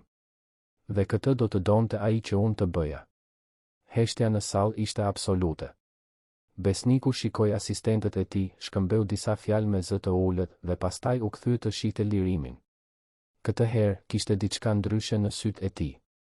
Nuk ishte më thjesht interes profesional. Ishte respekt. Babai yt do të ishte krenar për ty, i riu kastrati. Shumë krenar. Por ende kemi shqetësime praktike, tha një nga asistentët duke shfletuar dokumentet. Ka thashë theme se kompania po humbet kontrata. Se stabiliteti është i kompromentuar. Kjo është e vërtet, pranoi Lirimi, përsëri duke zgjedhur ndershmërinë. Kemi humbur 3 kontrata këtë muaj. Por jo sepse cilësia jon ka rënë. I kemi humbur sepse njerëzit kanë frikë. Frikë nga ndryshimi. Dhe ka njerëz që e shfrytëzojnë këtë frikë për përfitimin e tyre. Si Zoti Sokol Berisha. Pyeti besniku duke treguar se e dinte saktësisht çfarë po ndodhte. Po, zotëri. Ai na kontaktoi edhe ne. Ofroi kushte shumë tërheqëse. Por ka diçka te ai njeri që nuk më pëlqen. Ai sheh vetëm para. Nuk sheh njerëz. Lirimi ndjeu një shkëndij shprehse t'i ndizej në gjoks. Është saktësisht kjo. Babai im e ndërtoi këtë kompani mbi marrëdhënie. Mbi besimin. Dhe kjo nuk ndryshon sepse ai nuk është më këtu. Esenca vazhdon. Besniku mbeti në heshtje për një moment të gjatë, duke shfletuar dokumentet. Pastaj mbylli dosjen dhe shikoi drejt për drejt Lirimin. Do të bëj diçka të pazakontë. Do ta rinovoj kontratën. Por me një kusht. Cilin? Pyeti Lirimi me zemrën që i rritet shpejt. Ti do të më dërgosh raporte mujore. Personalisht. Dua të di si po shkon kompania, cilat janë sfidat, si po ballafaqohesh me to, dua të shoh rritjen tënde. Dhe nëse në çdo moment unë vërej se parimet e babait tënd janë braktisur, do ta anuloj kontratën menjëherë. Pa paralajmërim. Lirimi nuk hezitoi. Jam dakord. Dhe premtoj se do të shihni që po e marr këtë shumë seriozisht. Atëherë kemi një marrëveshje, tha besniku duke zgjatur dorën. Asistentët hapën dokumente të reja dhe gjatë orës tjetër detajet u rregulluan. Kontrata do të ishte jo vetëm e rinovuar, por e zgjeruar. Besniku ishte aq i impresionuar me ndershmërinë e Lirimit sa vendosi të rriste volumin e importeve me 15%. Kur më në fund dolën nga mbledhja, ishte tashmë pas dite e vonë. Edi ishte rrezatues. Lirim ishte i pabesueshëm. Absolutisht i pabesueshëm. Unë thjesht isha i ndershëm, tha Lirimi, ende duke përpunuar atë që kishte ndodhur. Dhe ishte saktësisht kjo që funksionoi. Ti bëre diçka që pak si përmarrës arrin ta bëjnë, ishe autentik. Dhe njerëzit e dallojnë këtë. Blerina e përqafoi Lirimin fort. Jam aq krenare për ty, babai yt do të ishte gjithashtu. Në makinë duke u kthyer në vil, Lirimi shikoi nga dritarja qytetin që tani dukej pak më pak i frikshëm. Ai ishte ballafaquar me një nga sfidat më të mëdha të jetës së tij dhe kishte fituar. Jo përmes hileve apo manipulimit, por përmes ndershmërisë dhe parimeve. Ishte një mësim që do ta mbante për gjithmonë. Kur arritën në shtëpi, zonja Fatime kishte përgatitur tashmë një darkë speciale për të festuar. Kishte bërë pjatën e preferuar të Agimit, tavë kosi me mish qengji. Dhe për herë të parë që nga leximi i testamentit u ulën të gjithë bashkë në tryezë si një familje e çuditshme por reale. Edi ngriti gotën e tij me lëng. Gëzuar. Për udhëheqësin e ri të kastrati import-eksport. dhe për njeriun që ai do të bëhet. Të gjithë trokitën gotat dhe lirimi ndjeu diçka të ngrohtë t'i shpërndahej në gjoks. Nuk ishte tamam lumturi. Ende jo. Por ishte satisfaksion. Ishte ndjenja se kishte bërë diçka të rëndësishme. Se kishte nderuar kujtimin e njerëzve që donte. Por festimi zgjati pak. Mëngjesin tjetër, kur lirimi zbriti për mëngjes, gjeti Edin në salon me një shprehje të zymt, duke mbajtur një zarf. "Çfarë ka?" pyeti lirimi, duke ndjerë menjëherë se diçka nuk shkonte. Berisha nuk u dorëzua. Ai po pa ditë kompaninë. Pretendon se testamenti dytësor është i rrem, se ka pasur detyrim, se agimi nuk ishte në vetdije të plot kur e përgatiti. Është e gjitha gënjeshtër, sigurisht. Por është një betejë ligjore që mund të zgjasë me vite. Lirimi ndjeu tokën t'i ikte nën këmbë. Ai mund ta bëjë këtë? Ai mund të tentojë. Dhe edhe nëse humbet në fund, procesi në vetvete do të kushtoj para, kohë dhe reputacion. Është saktësisht ajo që ai dëshiron. Të na dobësoj. Atëherë luftojmë, tha lirimi me vendosmëri. Kemi dokumentet. Kemi provat. Dhe kemi të vërtetën. Edi shikoi nipin dhe pa në atë moment jo më një fëmijë, por dikë që po shndërrohej shpejt në një udhëheqës të ri. Po. Luftojmë. Muajt në vazhdim ishin një vorbull mbledhjesh me avokatët, dëshmish, mbledhje evidencash. Avokat Arjani punoi pa lodhshëm, duke ndërtuar një rast të fortë që vërtetonte jo vetëm legjitimitetin e testamentit, por edhe shëndetin mendor të agimit kur e përgatiti. U thirrën dëshmitar, mjekët që e trajtuan, punonisit që punuan me të deri në ditët e tij të fundit, partnerët e biznesit që dëshmuan për kthjelltësinë e tij. Por mbase evidenca më e fuqishme erdhi nga një vend i papritur. Zonja Fatime, në një dëshmi prekse, paraqiti një ditar që agimi mbante. Në të ishin shënime ditore, përfshirë reflektime për lirimin, për luljetën, për testamentin që po përgatiste. Shënimet ishin të detajuara, koherente dhe demonstronin qartë një njeri në kontroll të plot të vetdijes së tij. Unë e ruajta këtë ditar, shpjegoi zonja Fatime në gjykatë, sepse e dija që një ditë mund të ishte i nevojshëm. Zoti Agim më kërkoi ta mbroja. Dhe tani e kuptoj pse. Procesi zgjati 4 muaj. Muaj në të cilët lirimi duhej të balanconte studimet, mësimin e bizneseve dhe presionin konstant të një procesi gjyqësor publik.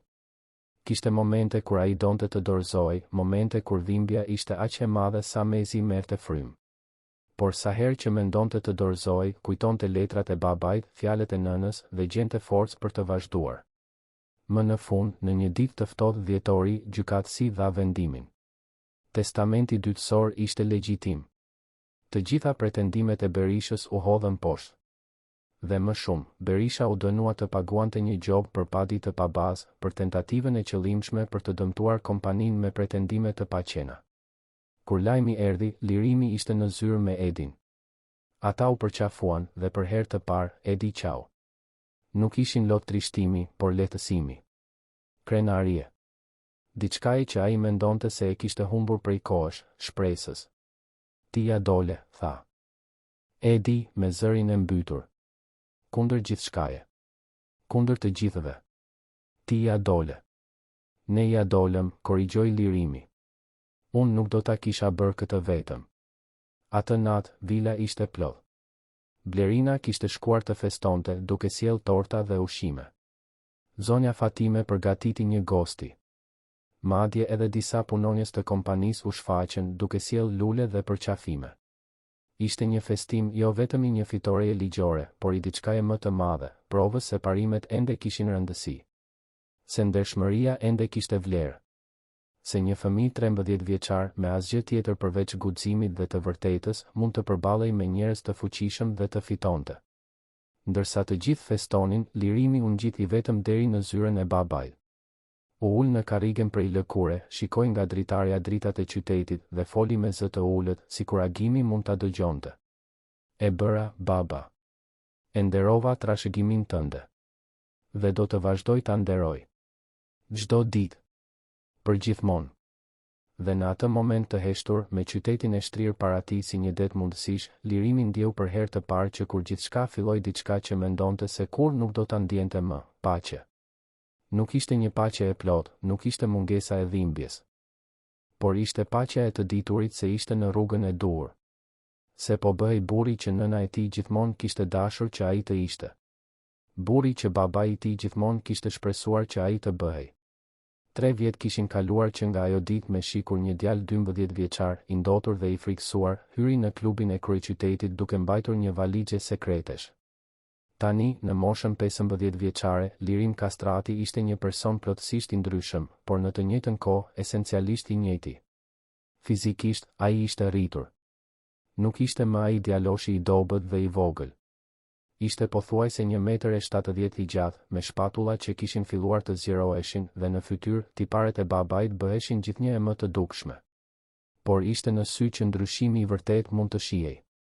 Nuk ishin më sytë e një fëmije të humbur. Ishin sytë e dikujt që ishte ballafaquar me stuhi dhe kishte mbijetuar. Ende kishte prekshmëri aty, ende kishte dhimbje.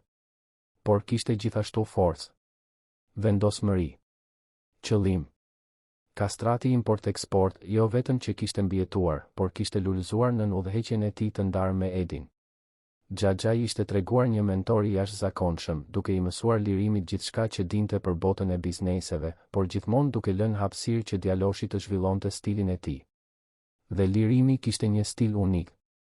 Ai kombinonte kompetencën sipërmarrëse të Edit me empatinë dhe vizionin humanist të agimit. Ishte një kombinim i rrallë dhe i fuqishëm. Kompania ishte zgjeruar në tregje të reja. Përveç Azis, tani importonin edhe nga Evropa dhe Afrika. Lirimi insistoi në vendosjen e partneriteteve me prodhues të vegjël në vende në zhvillim, duke paguar çmime të drejta dhe duke i ndihmuar ata të rriteshin. Nuk ishte strategjia më fitimprurse në afat shkurtër, por krijonte besnikëri dhe një reputacion që asnjë para nuk mund ta blinte. Edi, i cili 3 vjet më parë ishte një njeri i hidhëruar dhe i pakënaqur, ishte transformuar plotësisht. Puna pranë nipit e kishte rilidhur me diçka që mendonte se e kishte humbur, një ndjenjë qëllimi. Ai ende ishte i ashpër në biznese, ende ishte strategjik dhe kalkulues kur nevojitej. Por tani kishte diçka më shumë. Kishte zemër. Kishte shqetësim të sinqert për njerëzit që vareshin nga kompania. Marrëdhënia mes të dyve gjithashtu kishte evoluar në një mënyrë surprizuese. Në fillim ishte thjesht një aleancë e brishtë, e ndërtuar mbi nevojën reciproke. Me kohën u bë respekt. Dhe tani, 3 vjet më vonë, kishte diçka që asnjëri nuk guxonte ta emërtonte, por që të dy e ndjenin, ishte dashuri. Një dashuri ndryshe nga ajo që Lirimi kishte për nënën apo për baban që kur nuk e njohu. Një dashuri e ndërtuar jo mbi gjakun apo historinë, por mbi zgjedhjen. Mbi të qenit prezent në momentet e vështira. Mbi faljen dhe fillimet e reja. Në një mëngjes të kthjellët shtatori, Lirimi u zgjua me një ndjenjë të çuditshme në gjoks. Nuk ishte ankth, saktësisht. Ishte diçka ndryshe. Një lloj shqetësimi që e shtynte drejt diku. Ai zbriti për të ngrënë mëngjes dhe gjeti zonjën Fatime në kuzhinë, si gjithmonë, duke përgatitur petulla dhe lëng portokalli të freskët. Mirë mëngjes, i dashuri im, tha ajo me atë buzëqeshje amtare që Lirimi kishte mësuar ta donte. A fjetët mirë? Më pak ose më shumë. Pash ëndra të çuditshme. Për çfarë? Për baban tim. Për zyrën e tij. Ishte sikur ai po më thërriste. Zonja Fatime ndaloi atë që po bënte dhe shikoi Lirimin me një shprehje menduese. E di, zyra ka mbetur e mbyllur këto 3 vjet. Ti mezi ke hyrë atje që kur gjithçka u zgjidh. E di. Besoj se kisha frikë. Frikë se do të gjeja më shumë dhimbje. Ose mbase frikë se do të gjeje paqe, sugjeroi ajo butësisht. Ndonjëherë shmangim atë që na nevojitet më shumë sepse kemi frikë nga ajo që kjo mund të ndryshojë tek ne. Lirimi. Hëngri në heshtje, duke menduar për fjalët e ekonomes. Ajo kishte të drejtë, si gjithmonë. Ai e kishte shmangur atë zyrë sepse e dinte që atje brenda kishte më shumë të vërteta, më shumë kujtime, më shumë lidhje me një njeri që ai po mësonte ta njihte përmes letrave dhe historive të njerëzve të tjerë. Dhe mbase, vetëm mbase, ishte gati tani për të bërë atë hap. Pas mëngjesit, Lirimi u ngjit në katin e 3. Korridori që të çonte të zyra dukej më i gjatë se sa e mbante mend.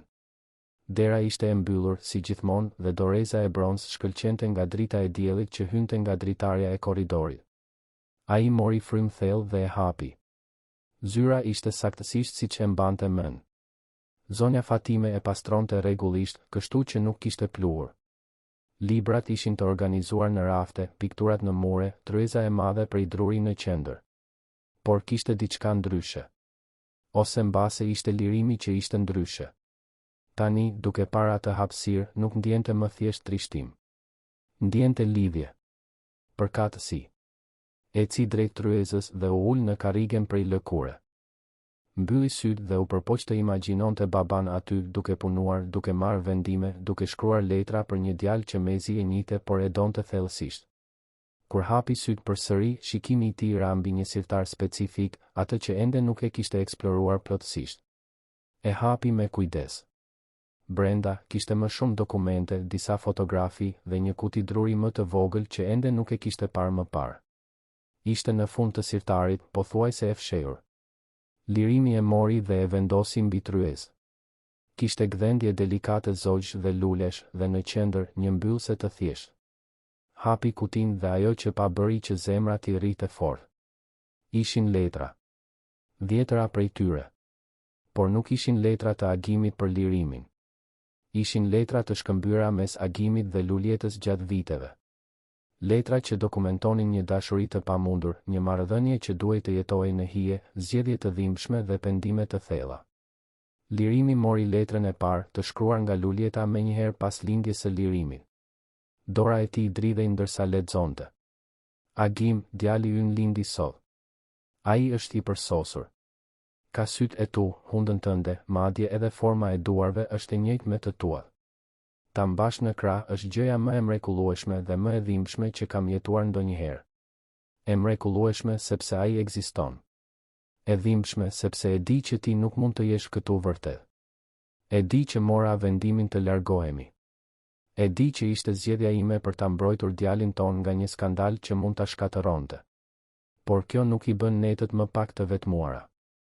Nuk e bën më pak të dhimbshme ta shohësh duke u rritur pa baban e tij. Nuk të fajsoj, Agim. Kur nuk të kam fajsuar. Ti kishit përgjegjësitë e tua, familjen tënde, detyrimet e tua. Unë e kuptoj. Por kam nevojë që ti të dish një gjë, pavarësisht gjithçkaje, nuk pendohem. Nuk pendohem që të njoha. Nuk pendohem që të desh kam dashur. Dhe kur nuk do të pendohem që solla lirimin në botë. Ai është më i miri prej nesh të dyve. Dhe do të sigurohem që ai të rritet duke e ditur se ishte i dashur, edhe pse mbase kur nuk do ta kuptoj plotësisht kompleksitetin e kësaj situate. Kujdesu për veten, dashuria ime. Dhe dije se, kudo që të jesh, një pjesë e zemrës sime gjithmonë do të jetë me ty. Lirimit ju desh të ndalonte. Lotët rridhnin lirshëm nëpër fytyrën e tij. Për herë të parë, ai po lexonte fjalët e vet nënës së tij, të pafiltruara nga kujtimet apo interpretimet e njerëzve të tjerë. Dhe ajo që lexonte aty ishte një grua me forcë të jashtëzakonshme, duke bërë zgjedhje të pamundura me dashuri dhe guxim. Mori një letër tjetër, këtë të shkruar nga Agimi në përgjigje. Luljeta, e dashura ime, mora foton e lirimit. Ai është i bukur.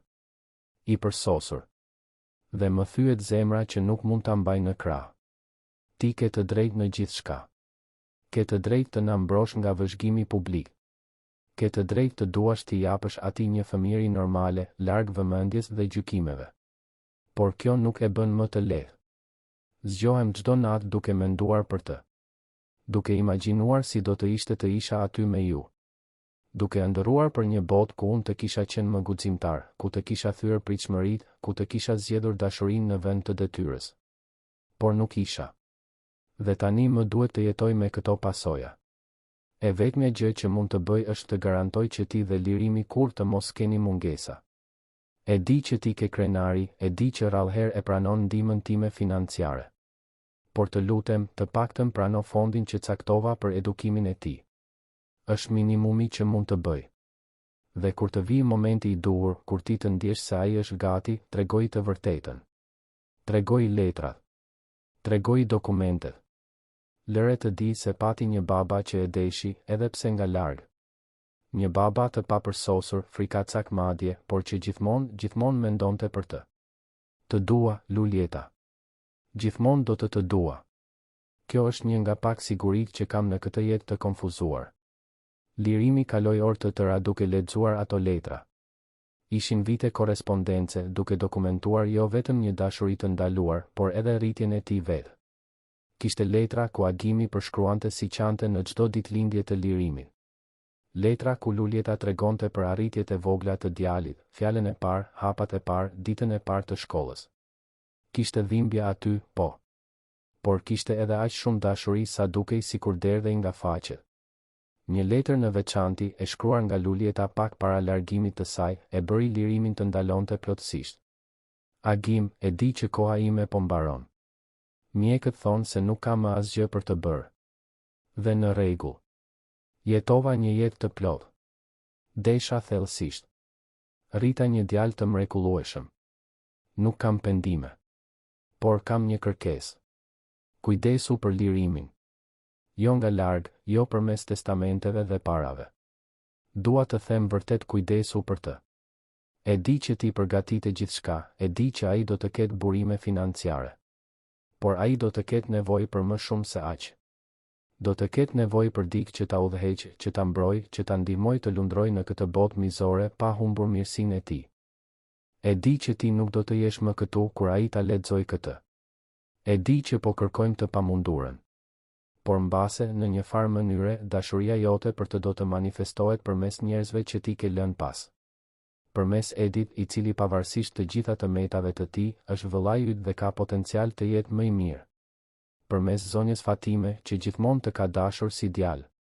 Përmes të gjithë atyre që të njohen dhe pan njeriun e mirë që ishe. Lirimi është i fortë, Agim. Më i fortë se unë. Më i fortë se ti ai do t'i mbjetoj kësaj. Dhe më shumë se sa të mbjetoj, ai do të lulëzoj. Do të nderoj trashëgimin tënde në një mënyrë që as ti as unë nuk mund ta imagjinonim. Kam besim tek ai. Dhe kam besim se, kudo që të jesh, po e vëzhgon. Gjithmonë. Me gjithë dashurinë time, deri në fund dhe për te. Luljeta. Lirimi mbylli letrën dhe mbështeti kokën në duar. Qau siç nuk kishte qarë prej kohësh. Qau për nënën që ishte larguar, për baban që kur nuk e njohu, për kompleksitetin e dhimbshëm dhe të bukur të dashurisë njerëzore. Por në të njëjtën kohë, ndjeu diçka të zgjidhej brenda vetes. Një paqe që vinte nga të kuptuarit më në fund të gjithë historisë. Jo vetëm copave të saj, jo vetëm versioneve të filtruara, por të vërtetës së plotë dhe të zhveshur. Nuk e dinte sa kohë kishte kaluar kur dëgjoi hapa në korridor. Dera u hap dhe Edi hyri. Ai ndaloi kur pa Lirimin, syt e kuq, letrat e shpërndara mbi tryezë. I gjete letrat, tha Edi butësisht, nuk ishte një pyetje. Po, u përgjigj Lirimi me zërin e mbytur. Unë kur nuk e dija. Kur nuk e dija sa shumë e donin njëri tjetrin. Sa shumë vuajtën. Edi u ul në koltukun përballë tryezës. Unë e dija. Ose të paktën dyshoja. Pash vëllain tim të transformohej kur njohu Luljetën. E pash të shkatërohej pak nga pak kur ju desh të zgjidhte mes saj dhe detyrimeve familjare. Dhe isha i ashpër. Thash gjëra të tmerrshme. E presionova të bënte martesën e rregulluar. E binda se ishte e vetmja zgjedhje logjike. Pse? Pyeti Lirimi, pa akuzë, thjesht duke kërkuar të kuptonte. Edi psherti u thellë. Sepse kisha frikë. Frikë se nëse ai ndiqte zemrën, nëse shkëputej nga pritshmëritë, e gjithë struktura e familjes do të shembej. Unë jetoja për këtë kompani, për emrin Kastrati, për pushtetin dhe statusin që vinte me të. Dhe nuk arrija të kuptoja se vëllai im donte diçka më shumë. Diçka reale. Diçka që nuk mund të matej me para apo influencë. Lirimi shikoi Xhaxhain për një moment të gjatë. Dhe tani? Çfarë doni tani? Edi buzëqeshi me trishtim. Tani? Tani dua të jem i denjë për faljen që më dhe 3 vjet më parë. Dua të jem burri që vëllai im gjithmonë besoi se mund të isha. Dua të jem Xhaxhai që ti meriton. Nuk është e përsosur. Nuk i fshin gabimet e së kaluarës. Por është ajo që kam për të ofruar. Lirimi u ngrit dhe eci drejt Xhaxhait. Dhe pastaj, për herë të parë që kur u njohën, e përqafoi vërtet. Nuk ishte një përqafim formal apo protokollar. Ishte një përqafim faljeje. Pranimi. Familjeje. Ju jeni tashmë ai burr, tha Lirimi. Ju e vërtetuat këtë çdo ditë në 3 vitet e fundit. Më mësuat, më mbrojtët, ishit pranë meje në çdo betejë. Ju jeni familje, e di. Jo sepse gjaku e thot, por sepse zgjodhëm të jemi. Edi ja ktheu përqafimin dhe lotët e tij më në fund ran. Ishin lot çlirimi. Lot të 3 viteve faj dhe pendim që më në fund po liheshin të lirë. Të një burgu emocional që ai vet e kishte ndërtuar që më në fund po shpërbëhej. Kur u ndan, Edi fshiu lotët me kurrizin e dorës, pothuajse i turpëruar. Më fal. Nuk e kam zakon të emocionohem kështu. Nuk keni pse të kërkoni falje. Emocionet janë ato që na bëjnë njerëzor. Babai yt e thoshte këtë shpesh, tha Edi me një buzëqeshje. Unë mendoja se ishte dobësi. Tani e di që ishte urtësi. Lirimi u kthye te tryeza dhe shikoi të gjitha ato letra të shpërndara. Kishte një ide. Do të bëjmë diçka. Do të organizojmë të gjitha këto letra, të gjitha fotot, të gjitha dokumentet. Do të krijojmë një arkiv të historisë së familjes sonë. Jo vetëm të kompanisë, por të njerëzve. Të zgjedhjeve që bëm, të gabimeve, të dashurive, të gjithçkaje. Për çfarë? Pyeti Edi, kurioz. Për t'u kujtuar.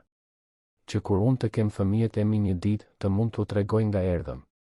Që ata të dinë se familja nuk është e përsosur, se dashuria është e komplikuar, se njerëzit bëjnë gabime, por kanë edhe aftësinë të ndryshojnë.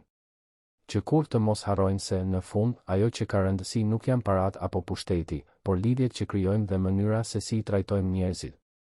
Edi tundi kokën, dukshëm i prekur. Babai yt do të ishte shumë krenar për burrin që po bëhesh, Lirim. Shpresoj që po. Dhe shpresoj që ai të jetë gjithashtu krenar për ju. Për burrin që u bëtë. Kaluam pjesën tjetër të pasdites duke organizuar zyrën bashkë. Duke ndar letrat sipas datës, duke organizuar fotot në albume, duke kataloguar dokumentet. Ishte një punë e hollësishme, por gjithashtu terapeutike. Çdo letër e lexuar ishte një plagë e shëruar. Çdo foto e organizuar ishte një kujtim i nderuar. Kur dielli filloi të perëndonte, duke ngjyrosur qiellin e Tiranës me nuanca portokalli dhe roz, zonja Fatime u ngjit me një tabaka çaji dhe biskotash. Ajo ndaloi te dera, duke i vëzhguar të dy duke punuar bashk, dhe buzëqeshi me lot në sy. Zoti Agim po buzëqesh atje ku është, tha ajo butësisht. Ju të dy, bashk kështu, është gjithçka që ai gjithmonë ka dashur. E jani, zonja Fatime, tha Lirimi, duke i bërë shenjë që të bashkohej me ta. Ju jeni pjesë e kësaj historie, po aq sa secili prej nesh. Ekonomia hyri dhe u ul, dhe të tre kaluan natën duke ndarë histori. Zonja Fatime tregoi për Agimin kur ishte i ri, për prapësitë e tij, ëndrat e tij, pasiguritë e tij. Edi ndau kujtime të fëmijërisë me vëllain, të momenteve të mira para se ambicia dhe krenaria të krijonin një distancë mes tyre. Dhe Lirimi foli për luljetën, për forcën e saj, për se si ajo kur nuk la që vështirësia e situatës ta shndërronte në dikë të hidhëruar. Ishte pothuajse mesnatë kur Blerina erdhi. Ajo ishte bërë shumë më shumë se sa thjesht një punonjëse gjatë atyre 3 viteve. Ishte konfidente, këshilltare dhe diçka e afërt me një motër të madhe për Lirimin. Dëgjova se pati një zbulim të madh sot, tha ajo, duke hyrë në zyrë me buzëqeshjen e saj karakteristike. Letrat? Po, konfirmoi Lirimi. Dhe tani po katalogojmë gjithë historinë e familjes. Blerina shikoi rreth e rrotull, duke parë pirgjet e organizuara të letrave, albumet e fotografive, dokumentet. Është bukur, tha ajo. E dhimbshme, por bukur. Është e rrallë të shohësh njerëz që kanë guximin të shohin nga e kaluara kështu, me ndershmëri totale. Besoj se mësova që nuk mund të ecim përpara vërtet nëse po ikim nga ajo që mbeti pas, tha Lirimi. Kemi nevojë ta ballafaqojmë, ta kuptojmë, ta pranojmë. Dhe atëherë, mbase, mund të ndërtojmë diçka të re mbi një themel të ndershëm. Ti je shumë i urtë për 15 vjeç, tha Blerina, duke i shpupuritur me dashuri flokët Lirimin. Pata mësues të mirë, u përgjigj ai, duke parë Edin, zonjën Fatime dhe Blerinën. Të gjithë ju më mësuat gjëra të ndryshme. Dhe bashk, më ndihmuat të bëhem ky që jam. Në ditët në vijim, Lirimi vazhdoi të eksploronte zyrën. Gjeti më shumë thesare të fshehura, një ditar të agimit ku ai dokumentonte jo vetëm bizneset, por edhe reflektime personale mbi atësinë, dashurinë, pendimin dhe shpresën. Kishte plane të detajuara që agimi kishte bërë për të ardhmen e lirimit, përfshirë një letër që duhej të hapej kur lirimi të mbushte 18 vjeç, me këshilla për kalimin në jetën e të rriturve. Por mbase zbulimi më domethënës ishte një letër e adresuar specifikisht Edit. Agimi e kishte shkruar pak para se të largohej, por kur nuk pati guximin t'ia dërgonte. Lirimi e gjeti brenda një libri filozofie që babai e donte. Vëllai im, fillonte letra. Nëse po e lexon këtë, do të thotë se tashmë kam ikur. Dhe do të thotë gjithashtu se lirimi e gjeti këtë letër dhe pati mirësinë ta ndante me ty së pari, dua të them se të dua. E di që nuk e themi këtë shpesh. Familja jon kur nuk ka qenë e mirë me fjalët emocionale. Por është e vërtetë. Ti e vëllai im dhe pavarësisht të gjitha ndryshimeve tona, të gjitha zënkave, të gjitha keqkuptimeve, gjithmonë të kam dashur. Së dyti, dua të kërkoj falje. Falje që nuk isha vëllai që të nevojitej. Që u largova kur duhej të përfshija. Që mbajta sekrete kur duhej të kisha besuar te ti e di që zgjedhjet e mia, veçanërisht në lidhje me Luljetën dhe lirimin, të lënduan. E di që unë ndjeve sikur të kisha tradhtuar familjen tonë, tradhtuar gjithçka për të cilën punuam. Por shpresoj që me kohën ti të kuptosh se nuk ishte tradhti. Ishte dashuri. Një dashuri e papërsosur, e komplikuar, por reale. Dhe shpresoj gjithashtu që ti ta njohësh lirimin. Ta shohësh atë jo si një kërcënim apo një turp, por si pjesën më të mirë timen. Ai ka zemrën e nënës së tij dhe, shpresoj, pak nga qëndrueshmëria ime. Nëse mundesh, e di, bëhu për të ajo që unë nuk mund të jem. Bëhu udhërrëfyesi, mbrojtësi, mentori. Jo sepse duhet, por sepse zgjedh. Dhe mbase, duke bërë këtë, ti do të gjesh diçka që e di që ka humbur prej kohësh, paqen. Ti gjithmonë ke qenë i shkëlqyer, e di. Gjithmonë ke qenë i aftë për gjëra të pabesueshme. Por lejuat që ambicia dhe frika të glabëronin. Nuk është vonë për të ndryshuar. Kur nuk është vonë. Lirimi do të ketë nevojë për ty dhe dyshoj se edhe ti do të kesh nevojë për të. Beso në këtë. Beso tek ai.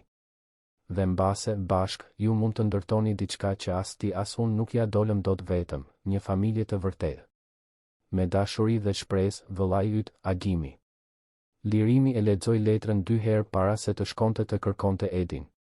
E gjeti atë në kopsht duke ujitur bimët, një aktivitet që e kishte adoptuar kohët e fundit si mënyrë për t'u çlodhur. Gjeta diçka që besoj se duhet ta shihni, tha Lirimi duke zgjatur letrën. Edi la ujitsen dhe mori letrën. Duart i dridheshin ndërsa lexonte. Kur mbaroi, ju desh të ulej në stolin e kopshtit. Mbeti aty për një kohë të gjatë, letrën në duar, sytë e fiksuar në horizont. Ai më fali, tha Edi më në fund, me zërin e mbytur. Edhe pas gjithçkaje. Ai më fali. Dhe ju e meritoni këtë falje, tha Lirimi, duke u ulur pranë Xhaxhait. Ju e vërtetuat këtë. Ndryshuat. U bë të burri që ai besonte se mund të ishit. Edi shikoi Lirimin dhe kishte në sytë e tij një prekshmëri që ai kur nuk e kishte treguar më parë. Edi, kur ti u shfaqe atë ditë në klub, unë të pash si një kërcënim. Si dik që vinte të merrte gjithçka që unë mendoja se më përkiste. Por e vërteta është se ti më dhe diçka shumë më të vlefshme se çdo pasuri. Më dhe një shans të dytë. Një shans për të qenë më i mirë. Për të qenë pjesë e diçkaje reale. Dhe ju e shfrytëzuat atë shans. Kjo është ajo që ka rëndësi. Të dy mbetën aty të ulur për një kohë në një heshtje komode, duke vëzhguar kopshtin ndërsa fllati i butë i shtatorit lëvizte gjethet e pemëve. Nuk kishin nevojë të thonin asgjë më shumë. Disa gjëra kuptohen pa fjalë.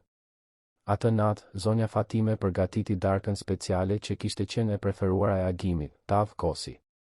Të gjithë u ulën bashkë në tryezë, Lirimi, Edi, Blerina dhe zonja Fatime. Ishte një familje e çuditshme, e montuar nga copa të thyrë, por ishte një familje e sinqertë. Dua të bëj një dolli, tha Lirimi, duke ngritur gotën e tij. Për rrugëtimin 3 vjeçar.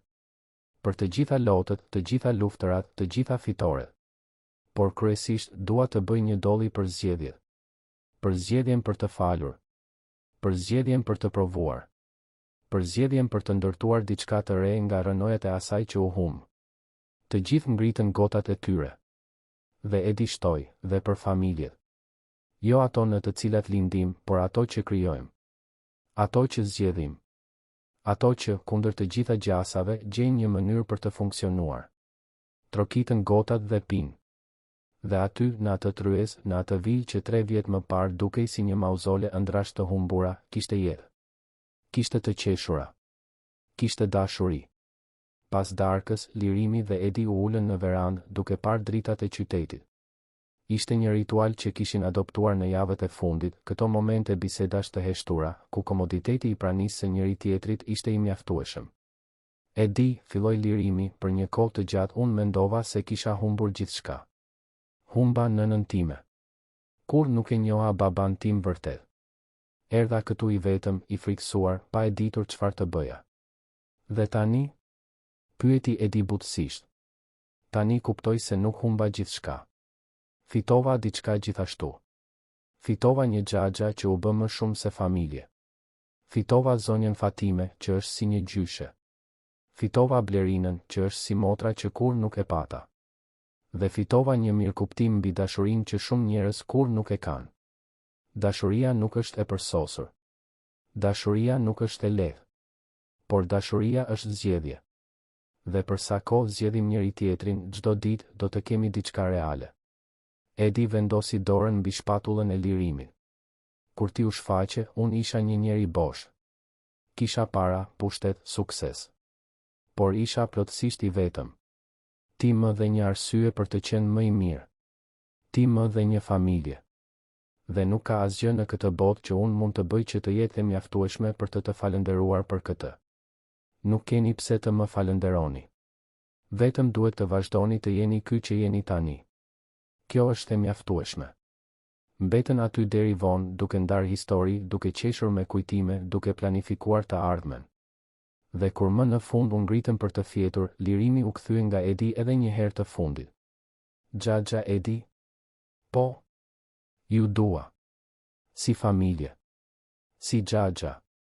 Si baba. Si të gjitha këto bashkë. Edi ndjeu lotët t'i ktheheshin, por këtë herë nuk i fsheu. Edhe unë të. Dua, Lirim. Më shumë se sa mendova ndonjëherë se do të isha i aftë të doja dikë. U përqafuan aty, në verandë, nën qiellin me yje të Tiranës. Dy të mbjetuar të stuhive emocionale të ndryshme, por që gjetën njëri tjetrin në mes të kaosit dhe ndërtuan diçka të bukur nga hiri. Mëngjesin tjetër, Lirimi u zgjua me një ndjenjë lehtësie që nuk e kishte ndjerë prej vitesh. Zbriti për mëngjes dhe gjeti Edin tashmë në kuzhinë, duke ndihmuar zonjën Fatime të përgatiste petullat. Mirë mëngjes, familje, tha Lirimi, dhe fjala kur nuk ishte dukur aq e saktë. Mirë mëngjes, i dashuri im, u përgjigj zonja Fatime, duke i shërbyer një pjatë që nxirrte avull. Sot është një ditë speciale. Pse? Pyeti Lirimi. Sepse është dita e parë e pjesës tjetër të jetës tuaj. Dhe ju keni shansin të bëni prej saj çfarë të doni. Edi buzëqeshi. Ajo ka të drejtë. Atëherë, çfarë do të bëjmë sot? Lirimi mendoi për një moment. Çfarë thoni t'ja fillojmë ditës me një mëngjes në familje? Pa folur për biznese. Pa folur për probleme. Vetëm ne, duke shijuar shoqërinë e njëri tjetrit. E përsosur, ra dakord Edi. Dhe kështu bën. U ulën në tryez të 3 dhe ndan një mëngjes të qetë. Biseduan për gjëra të thjeshta, motin, një film që donin të shihnin, planet për kopshtin. Nuk kishte tension. Nuk kishte frikë. Vetëm paqja e të qenit bashkë. Kur mbaruan, Lirimi u ngrit dhe shkoi te dritarja, duke parë kopshtin e larë nga drita e mëngjesit. Mendoi për nënën dhe pothuajse mundi të dëgjonte zërin e saj duke thënë se ishte krenare. Mendoi për baban dhe pothuajse mundi të ndjente praninë e tij duke miratuar zgjedhjet që kishte bërë. Dhe shikoi Edin dhe zonjën Fatime dhe pa aty, në realitetin e papërsosur por të sinqert të atij momenti, diçka që vlente më shumë se çdo pasuri, një familje. Historia e Lirimit nuk ishte historia e një fundi të lumtur të përsosur. Ishte një histori rindërtimi. Faljeje. Zgjedhjesh të vështira dhe dashurie të pakushtëzuar. ishte historia e një djaloshi që erdhi i vetëm në një klub luksos duke mbajtur një valixhe sekretesh dhe që u shndërrua në një udhëheqës të ri, jo vetëm të një kompanie, por të një familjeje të rimontuar nga copat e thyrë. Dhe aty, në atë mëngjes të kthjellët shtatori, me Edin Pranti dhe zonjën Fatime që këndonte me zë të ulët në kuzhinë, lirimi e diti se kishte bërë diçka që as paraja as pushteti nuk mund ta blinin. Kishte krijuar një vatër. Jo të përsosur. Jo të paqen nga dhimbja apo kujtimi i humbjeve. Por një vatër të vërtet, të ndërtuar mbi themelin më të fortë që ekziston, dashurinë e zgjedhur ditë pas dite, në çdo gest të vogël, në çdo bisedë, në çdo vendim për të qëndruar, edhe kur do të ishte më e lehtë të largohej. Dhe ndërsa dielli ngjitej në qiellin e Tiranës, duke ndriçuar qytetin me mundësitë e tij të pafundme, Lirim Kastrati, në moshën 15 vjeçare, shikoi nga e ardhmja jo me frikë, por me shpresë. Sepse tani ai dinte diçka themelore, nuk ka rëndësi sa i humbur je, nuk ka rëndësi sa e thyrë duket rruga, gjithmonë ka mundësinë për të rindërtuar. Për të filluar nga e para. Për të krijuar diçka të bukur nga hiri. Dhe kjo, mbase, është mësimi më i vlefshëm që ai mund të kishte mësuar.